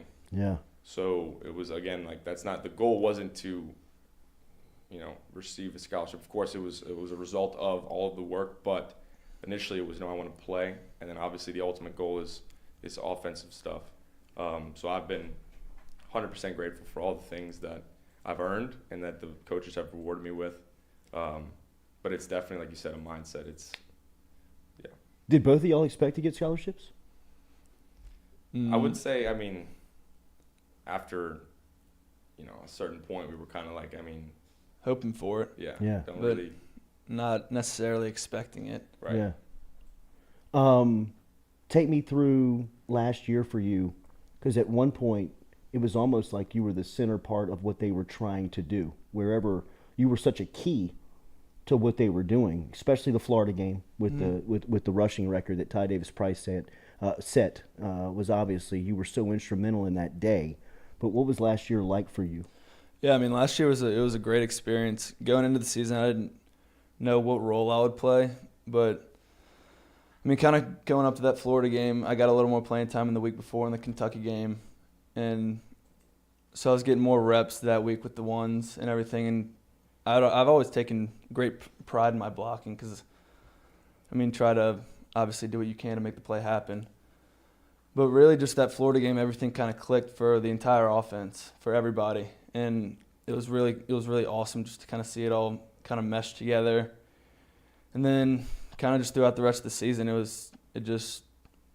felt like we were kind of clicking on offense a little bit more, bit. We still obviously have work to do all the time, but no, it really just felt good to kind of be a part of it for once. Yeah. And be in it. For sure, man. And then, Evan, for you on special teams has been such a bright spot for LSU football, whether they were winning championships or whether they were down the last 2 years. What has the experience along Greg McMahon? Because I believe you played in all 13 games last season from a specialist standpoint. Yep. What was the evolution development for you? How much do you owe Greg McMahon? What did he mean to you in that part of it? Coach Greg, Coach Mack, he meant everything. The opportunity that he awarded me has allowed me to be, to enter the role that I have, and I hope to continue. I can't say enough about him, honestly. He was all about reliability, accountability. So, giving, said player a role, the opportunity. It's like at that point, it's on the player, obviously, to take it and run with it. And I can say that I did, and I can't thank him enough. Yeah. All right, Jack, what was it like during this transition? What was the transition in coaching like? Take me through the whole thing, even when you guys didn't know who the coach was going to be, and there was a lame duck coach walking the halls. What were those days like up until the point where Brian Kelly was announced? Yeah, whenever they announced that Coach O was going to be fired after the season, I think everybody was kind of a little bit confused and skeptical about what was going to happen in the future because, we still had almost half a season left. Yeah. And we had no idea what was going to happen, who was going to be our coach. So, we were all at that point playing for ourselves, playing for Coach O, playing for the old coaching staff because we knew they were going to be going after that season. So, I mean, we tried to finish out the season strong. And then once Coach Kelly got here and all the new staff, they've all done a great job. Yeah. They all, from the first day, just hardcore on accountability, being there, being where you need to be all the time, and having consequences if you're not. Yeah. So, which has been great because it's really gotten some people in line. And I feel like everybody's bought in 100%. Yeah. So, I mean, I'm really excited for what we're going to do this year. I think we're going to shock some people. One of the biggest things that stood out to me was the transfer portal was on fire for everybody else. You guys were bringing in transfer. Nobody was transferring out once he got here. I thought that was a testament of what kind of was going on behind the walls. That was stuff we couldn't see, but it was telling you that good stuff was happening. What was that transition like for you, Evan? So, following the bowl game, again, there was a lot of question marks. And once we finally figured it out, everyone was open-minded and open-hearted to the transition. And then all the coaches that he brought in, I honestly think that the staff that Coach Kelly put together is the best staff possible for getting LSU back to where it's always been and where it needs to be. Yeah. So up until this point, I think everything's gone great, and I can't wait for obviously the biggest part of the year, which is fall camp. Of us, continuing where we left off at in the spring, and obviously transitioning in September 4th. You mentioned you played high school football with Jamar Chase. Yes. How talented is your room right now? That's part of the reason. Again, like I said, for transferring LSU is becoming the best version of myself, and in the room consistently each year, like I am surrounded by the absolute best. Yeah. So that has done nothing but make me better. I'd also like to say that I contribute a lot of things to the room as well. Yeah. But just year in and year out, the talent room, obviously, in LSU's wide receiver room is, every coach that I've been in that room with has said, this room is more talented than some of the NFL wide receiver rooms, and they believe that wholeheartedly, and it is obviously shown in games and practices. And you saw Jamar playing at a high level. What's the comparison between him and Kayshawn? How close of a big time player are they? Again, they're leaders off the field, but just on the field, just leading by example. You can tell that both of them, obviously, kind of two similar skill sets, but different games in a way. But again, Jamar was given 7. Obviously, Kayshawn's going to be able to wear 7. That, again, 7 is a personality. 7 is a character on the field, and both of them obviously embody that. And the work in practice, out of practice, in the weight room, it's always consistent. Both of them are tremendous contributors to LSU, and obviously, Kayshawn wearing it this season, I can't wait to see all the things he'll do. What was spring like for you with meeting new offensive coordinator Mike Denbrock and then learning that he was your position coach? Yeah, it was awesome because, I knew of Coach Denbrock from Cincinnati. Yeah. Because they were always, the last couple of years, been at the top. So, we were really excited whenever we found out he was going to be our new coach. So he's been great. We're with him all the time in the meetings and everything. So he's put in a new scheme that I think is going to work really well for everybody on the offense, and I'm really excited to see how we do with it. But, throughout the spring, everybody was buying in. Everybody was getting the offense down pretty well. And I'm sure we still have some more stuff to put in. But everybody seemed to be getting the hang of it and really liking the new packages and everything.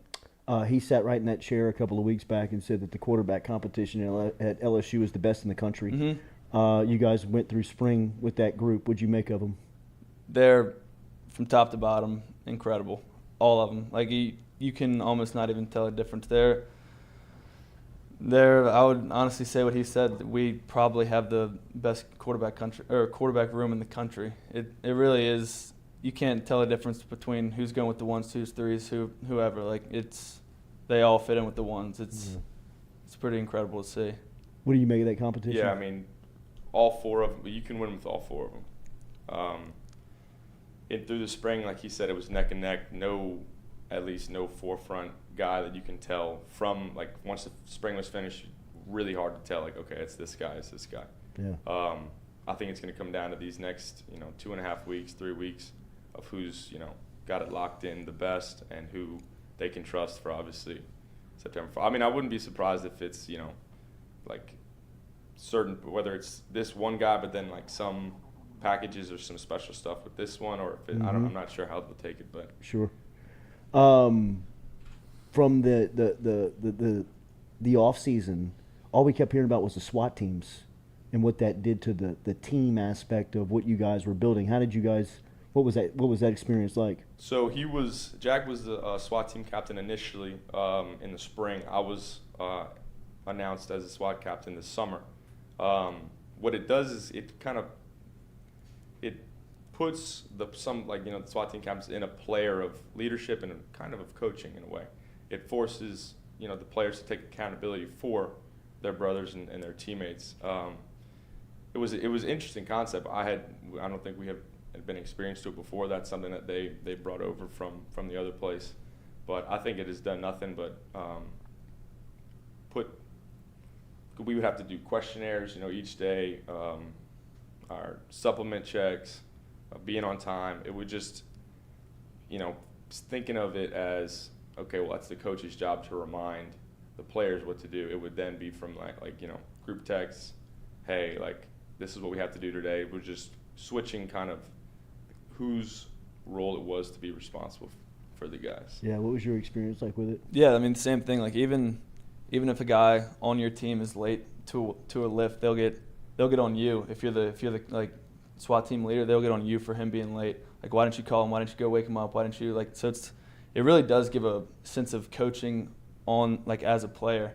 So I mean, from top to bottom, literally, they have a standard board. If you're under the standard, they'll put you in red, way below. So if you miss a tutoring, if you're late to a tutoring, if you anything with school related, supplement check, meal check, weights, anything, you'll get points deducted if you're doing the wrong thing at the wrong time. So I mean, it really keeps everybody in check, and it's up there for the team to see. Yeah. So everybody can see who's not following, who is. Yeah. So I mean, I think it really helps. What has that transition been like of meshing all of the new faces into the locker room? Yeah, that's definitely, like you said earlier, the amount of guys that we've gotten from the transfer portal. First of all of them have come in with a great attitude and the mindset of, similar to what Jack said, of just buying in. Obviously, we started in the spring of becoming one team, and that's something that through the summer we've obviously built off of, and what we have to continue to do. It doesn't stop, obviously, through this camp. But I mean, we have obviously the young guys that we had playing last year obviously are now older, and then we got these incredible transfers that are ready to go. So that combination of talent is just something that I think is going to propel us forward. You guys were in all seasons with both Tommy Moffitt, who was such a staple of LSU football and really kind of the institution. I mean, he went beyond LSU football to now Jake Flint, which we've heard some really cool stuff of the way that he is approaching the off-season program. What's the difference, and what was this summer like? I mean, this summer was great. I couldn't do all of it because I had a back injury, so I couldn't do a lot of the running stuff. I couldn't do Olympic lifting or anything, so I didn't get to fully experience it. But I mean, from what I've seen, I feel like everybody's done a great job and went well with it. And I think he's pretty much put us in a great position to really succeed and keep us fresh. So he's not killing us too hard, but he's doing enough to where we get work in and still are obviously in top shape. Yeah. So I think he's done a great job for everything that I've done so far. Can you explain how resourceful a college football program is, from the nutrition to the health to the academic side to the football development side of what you guys have access to every day in development? Yeah. Being a college athlete, especially at LSU, is a blessing. Nutrition-wise, the amount of things that we have at almost every turn and corner in the facility is obviously, it's plentiful, from fruit, obviously, to our performance snacks and our protein shakes, and then the nutrition center with the smoothies and stuff, and then obviously our cafeteria is obviously loaded. Chef Mike does a great job, and then academically, I don't want to say that there's no excuse, but there really isn't. The Miss Kenyatta and her staff do a great job.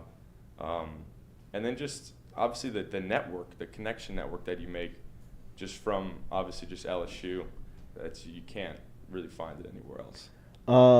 What's up with the neck roll, bro? How many times do you get asked about it? A decent amount. I bet. But no, it's just such a great look. I mean, it is such a old school, you can't find it anymore look. What is the story behind it? I mean, it's not by choice. It's really. Yeah, I mean, So my brother had it all through high school because so he started the neck roll, little tradition in the Mashburn family.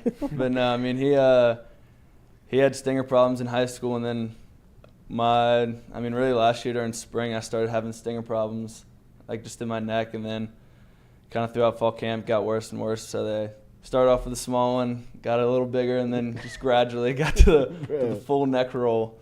But no, I mean it has helped, but yeah, I mean it wasn't by choice. But now you can't play anyway. But no, I mean I like it now. It's grown on me. Yeah. It's definitely grown on me a little bit. But no, I like it. But I just say this, and I've been saying this to the staffers that have come through here, and we had a chance to talk to all the assistants. I'd imagine that putting together a college football staff is a very difficult task because you're dealing with a lot of alphas, a lot of people that feel like, you know what I mean, like they're the biggest dude in the room. It seems like all of these guys like one another. Yeah. And it seems like they're a bunch of good dudes, which is probably hard to do in the process of building it. For somebody that's under that leadership, what do you guys see from the staff? We'll start with you first, Evan. So I think the way that Coach Kelly runs his program is that he empowers his, the staff that he employs to do what they see fit, obviously based off of his idea and his image of the team. And I think that, similar to your point, they're kind of bouncing things off each other and learning from each other because, again, this is also their first time that they're together. So the environment is, of optimism and promise with the guys that we have. I think I think we're fortunate to be able to have, the 2019 staff and the staffs that have followed, but I think it's also really cool that we get to have a year with the guys that are new. Yeah. So. Yeah. How much are you two specifically looking forward to that Sunday opener in the Dome in front of, Evan, you're going back to the city, right. And you're going, probably 30 minutes from your front door in Covington. Yeah. How cool of the experience is that going to be? That's going to be awesome. That's going to be unreal. Because, 2019 we were in the Dome, but we didn't play. Sure. Like, we were there. We went into the game knowing we weren't playing, so we just got to kind of enjoy the whole thing. Yeah. But, this year it's going to be different. It's going to be surreal because, apparently, are they sold out? Oh, yeah. Yeah, so, it's going to be – Florida State sold out there a lot. Yeah, no, I saw that part. So I'm assuming LSU's gonna be there. I'm assuming our part's sold out. Right. But no, that's going to be crazy. That's going to be – everybody we know, all of our friends, family, all the fans, it's going to be awesome. Who's got the best Burrows story? Best Burrows story? Oh, y'all man. probably had a pretty good point of view. Like, yeah, you knew you weren't 100%. playing, so you kind of had like the best tickets in the house, right? Was there something in practice? Was there something along the way in the summer where you said, "Fellas, we might be different with this dude"? I'd have to say, first of all, just about that guy, like he would, before practice, we'd play catch, and again for him being, the Heisman guy, he paid mind to, first year guy like me, like he was a friend. So obviously I really admired that a lot about him. And then we were talking about this the other day. We were in Atlanta and we were in the middle of practice. I think it was like a Thursday practice or something. We were doing a red zone walkthrough, and then all of a sudden like a bunch of media guys came out. Like they set the media time at the wrong time, and he completely shut everything down. Like got everybody huddled up, and him and Joe Brady like just literally talked through the entire period. Because obviously, they didn't want to show any of the stuff, but he was just like, what are we doing? Like, what's going on? And we all huddled up, so like all the media is like trying to like take pictures and figure out what we're doing, but we're just huddled up talking. It was funny. Right. How good was 19? How good was that team? You played on a lot of football teams. Yeah, no, that was even going into the season, like just in camp. Like I'd never been around college football, so I was like, these guys are pretty good. Like I was just thinking that was like normal. I was like, these guys are pretty good. Like I think we're gonna be good. Right. Obviously I didn't know we were gonna be that good. Right. But no, it was ridiculous. Especially now to see that what they're doing in the NFL. Yeah. Like how good they really were. Yeah. Like it's pretty nuts. Right. We had obviously number 1 overall pick, 2 first rounders. Terrace could have been a first rounder. Yeah. All at receiver, and then. But how many picks did we have that year? Like 18 or 16? 15. It was 15 or 16. 15, picks. and then you had, and then Jamar got drafted and then they later, got Derek 4 got drafted later. undrafted free agents. So it's like you're almost all 22. Right. Literally got picked up. It's like you can't. That will never. Really don't think that'll really be done again. No, I don't think so either. I just it was a perfect storm. Yeah, and especially to see their production in the NFL. Like I don't think that's gonna happen again. Yeah. Especially anytime soon. Fellas, great to meet y'all. Yes, sir. Great to see you guys the other night. Appreciate y'all coming in here. I appreciate you having us. Sharing just a couple of minutes with us, man. It's been fun to get to know some of the staff and some of the players, and man, I know that there's a lot of people excited to watch you play this year. And you can feel, I was at SEC Media Days a couple of weeks back, expectation, and I know that you guys have your own expectation within the walls, and you don't care what the media is saying, but people are starting to recognize that, hey, LSU's not the Texas Bowl LSU team that you saw play against Kansas State. These cats are they wear the name well on the side of the helmet. So best of luck this season. Yeah. Thank you. Thank y'all for stopping by. Jack Mashburn and Evan Francioni stopping by, a couple of walk-ons turned scholarship players at LSU, man, giving us some insight of the locker room, off-season, and going into year one under Brian Kelly. We'll be back and close it out here on the Jordy Culotta Show, driven and powered by Go Chevrolet.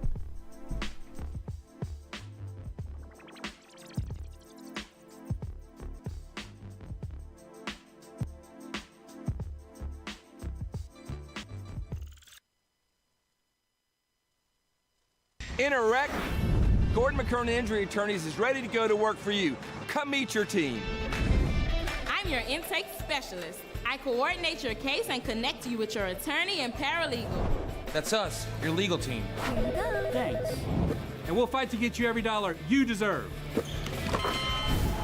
I'm your settlements and disbursement manager, and I'm here to get you paid on time. I'm attorney Gordon McKernan. Put our team to work today. Just call us. Get it done. Sports with it.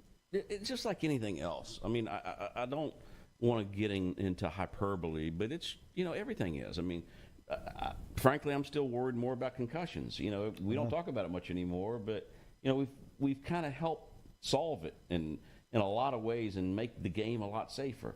So anytime we have existential threats, which this one could or could not be, we just deal with it, and we will deal with it. It's just part of the game. And, I don't mind a lot of what's come out of this movement of doing more for the student athletes, but like anything else, it boomerangs a little too far, and you got to swing it back into, hey, what we do for the student athletes, and it's a hell of a lot, and I'm proud of that fact that we are leaders in doing that, but we're going to do it right. The Tiger Athletic Foundation and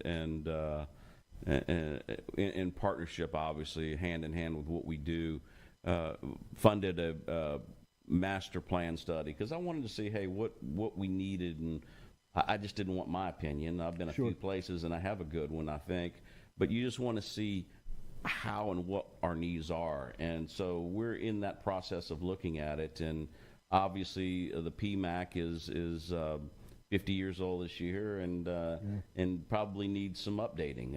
It's got good bones, and maybe we can see what we can do with that. Same thing with all that property that we have both down Nicholson and where we are currently on Nicholson and North Stadium, is that, hey, is this the proper use and best use for that? And hand in hand with the university and what we do with TAF, we'll make those decisions, and we'll be prudent and thinking about what and how we do. Yeah, it's kind of weird in a perverse way, Jordy, you know me well, is that I kind of relish in change, and I do like it. I'm one of the few people that embraces it, and we're very lucky at LSU to have it, to be where we are and to be able to do that. I mean, I can't say that for everyone in the business because it is unsettling in a lot of ways, but for us, change is a good thing, and I think we're going to be the beneficiary of it, and it's not gonna stop. It's just going to keep on going. Yeah. And I'd be lying to you if I told you I had a crystal ball and can tell you what was going on and what's going to happen. But it's we're going to be here, and we're going to embrace it, and we're going to take advantage of it the best we can.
Y'all are all gross. Welcome back here to the Jordy Culotta Show, driven and powered by Ghost Chevrolet. Appreciate the last hour. Matt McMahon, LSU basketball coach, for coming through. Evan Francioni and Jack Mashburn for coming through last segment and sharing a little bit on what the fall camp is going to look like under Brian Kelly, what the offseason was like under Coach Flint and the strength staff, and for Coach McMahon. Gave us a little insight on that basketball team and where they are right now.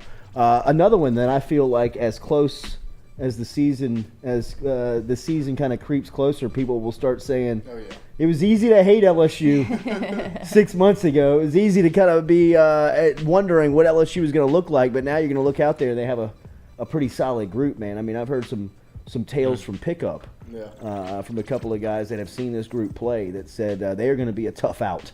And they seem to have good chemistry doing kind of the same team bonding stuff. And, I mean, that's so important in basketball because there's only, 10 of you that are really playing. Yeah. So you want to be able to be tight with everybody. So I think they're going to surprise a lot of people.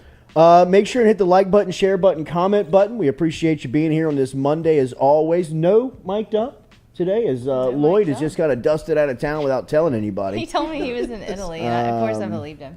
Did you really? Katie, come on. I didn't know. I mean, he Katie. was like, "Oh, I forgot to tell you, I'm not going to be here." And I was like, "Oh, where are you, What a Rome?" great mom you are for a high schooler. I know, right? We're just watching movies upstairs, Mom. I was at home the whole time. I'm not that dumb. What do you mean? Not that dumb. Why don't we take the car around the block real quick? Can we go to the river walk? Yeah, right. Yeah. The river walk. Yeah. By the river. Know what happens up there? I don't know what happens there. Is there a river walk here?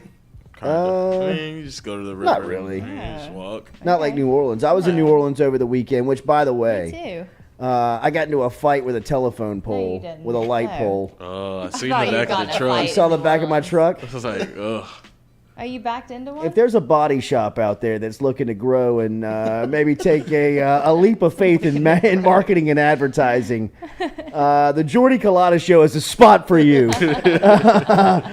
Email us today. Katie at fm.co, Jordy at jordyculattashow.com. We're easy to find, and I can get you a lot of promotion. I thought I found a great spot on a one-way. Had a bike, had the bike in the back of the truck, so I needed to kind of get out and, make it across. We had a great setup this weekend. My uncle's got an apartment in the quarter that kind of like overlooks Jackson Square. It's awesome. So whenever it comes open, you usually want to jump. Rarely does it ever open up when you have the opportunity to go. You know what I mean? Usually when it's open, you can never go because everything's kind of happening around it. This particular weekend, little Jay was off with a friend at a water park over in Grapevine, Texas, over in Dallas. So me and Kelly kind of were like, we don't have much to do. So we went off to New Orleans, had a great weekend, ate great, sights were great, chilled out. And I found a great parking spot on Friday afternoon on a one-way. But I had kind of nestled up on the curb next to the it wasn't a telephone pole. I guess it would have been a light pole. And then yesterday when it was time to leave, I hit drive, and as I'm pulling out, I hear just the dreaded scraping of metal and like cracking of tail lights and glass. And then people are walking down the street kind of stopping and looking. This guy. Yeah, right. And I mean, I'm like, gassing it, you know what I mean? So into the pole? Scraping it worse. Yeah, I mean, like, I screwed it up, man. I totally screwed it up. So, brings me back to my initial point. If you're a body shop out there and you need some work, and you're looking for a little promotion for that work, this would be a great platform for you because I've got a great experiment that you can work on. A back end of a Toyota Tacoma has totally been stripped off. It needs new lighting, new fenders, new back. Bad? It's bad. It's bad. It is bad. And you know what? While we're there, I'll take a new windshield too because that was screwed up along the way. I hate to beg, but I'm begging. And if you just need a little bit of help from an advertising and marketing standpoint, budget a little strapped, all good. Here you go. Here's your solution. Want to get the word out? Want to get your name out? Want to get your services out? All good. here's an opportunity to do it. Katie at fm.co, Jordy at jordyculotta.show.com. Let's fix this Tacoma. And let's also beat Matt Moscona's ass in selling roofs. I'm tired of the negative feedback in the chats. What is with that? Brian Burgess, bro, nobody cares what you think about everybody and where you're getting your roof, man. Why the HUDCO hate, though? I think just because of the Moscona drowned out, Okay. which this is not partnered with Moscona. This is a competition between Moscona. Let's kick his ass. Sell some roofs. Yes, let's beat his ass, man. Go to HUDCOroofing.com, mention the Jordy Culotta Show. Get everybody to stop talking about AFR over there, that little radio show he does in the afternoon. Nobody listens to radio anymore. Radio's dead. Give me a break, man. I mean, everybody's over here. The numbers. Let's beat Moscona's ass in selling roofs. Tell HUDCO Roofing that you heard it here. No Moscona. We should make the hashtag no Moscona. I like fix the Tacoma. Or hashtag fix the Tacoma. Thank you, Noah. Of course. Help me out here, man. It's a Monday. For God's sakes, throw your boy a little life vest. Brian Burgess, I don't care what you think either. Y'all Sweet, be Brian. Sweet. Y'all be Get the hell out of here. Have a good Monday. Hit that like, share button, comment button. We'll be back with you tomorrow morning at 7 a.m.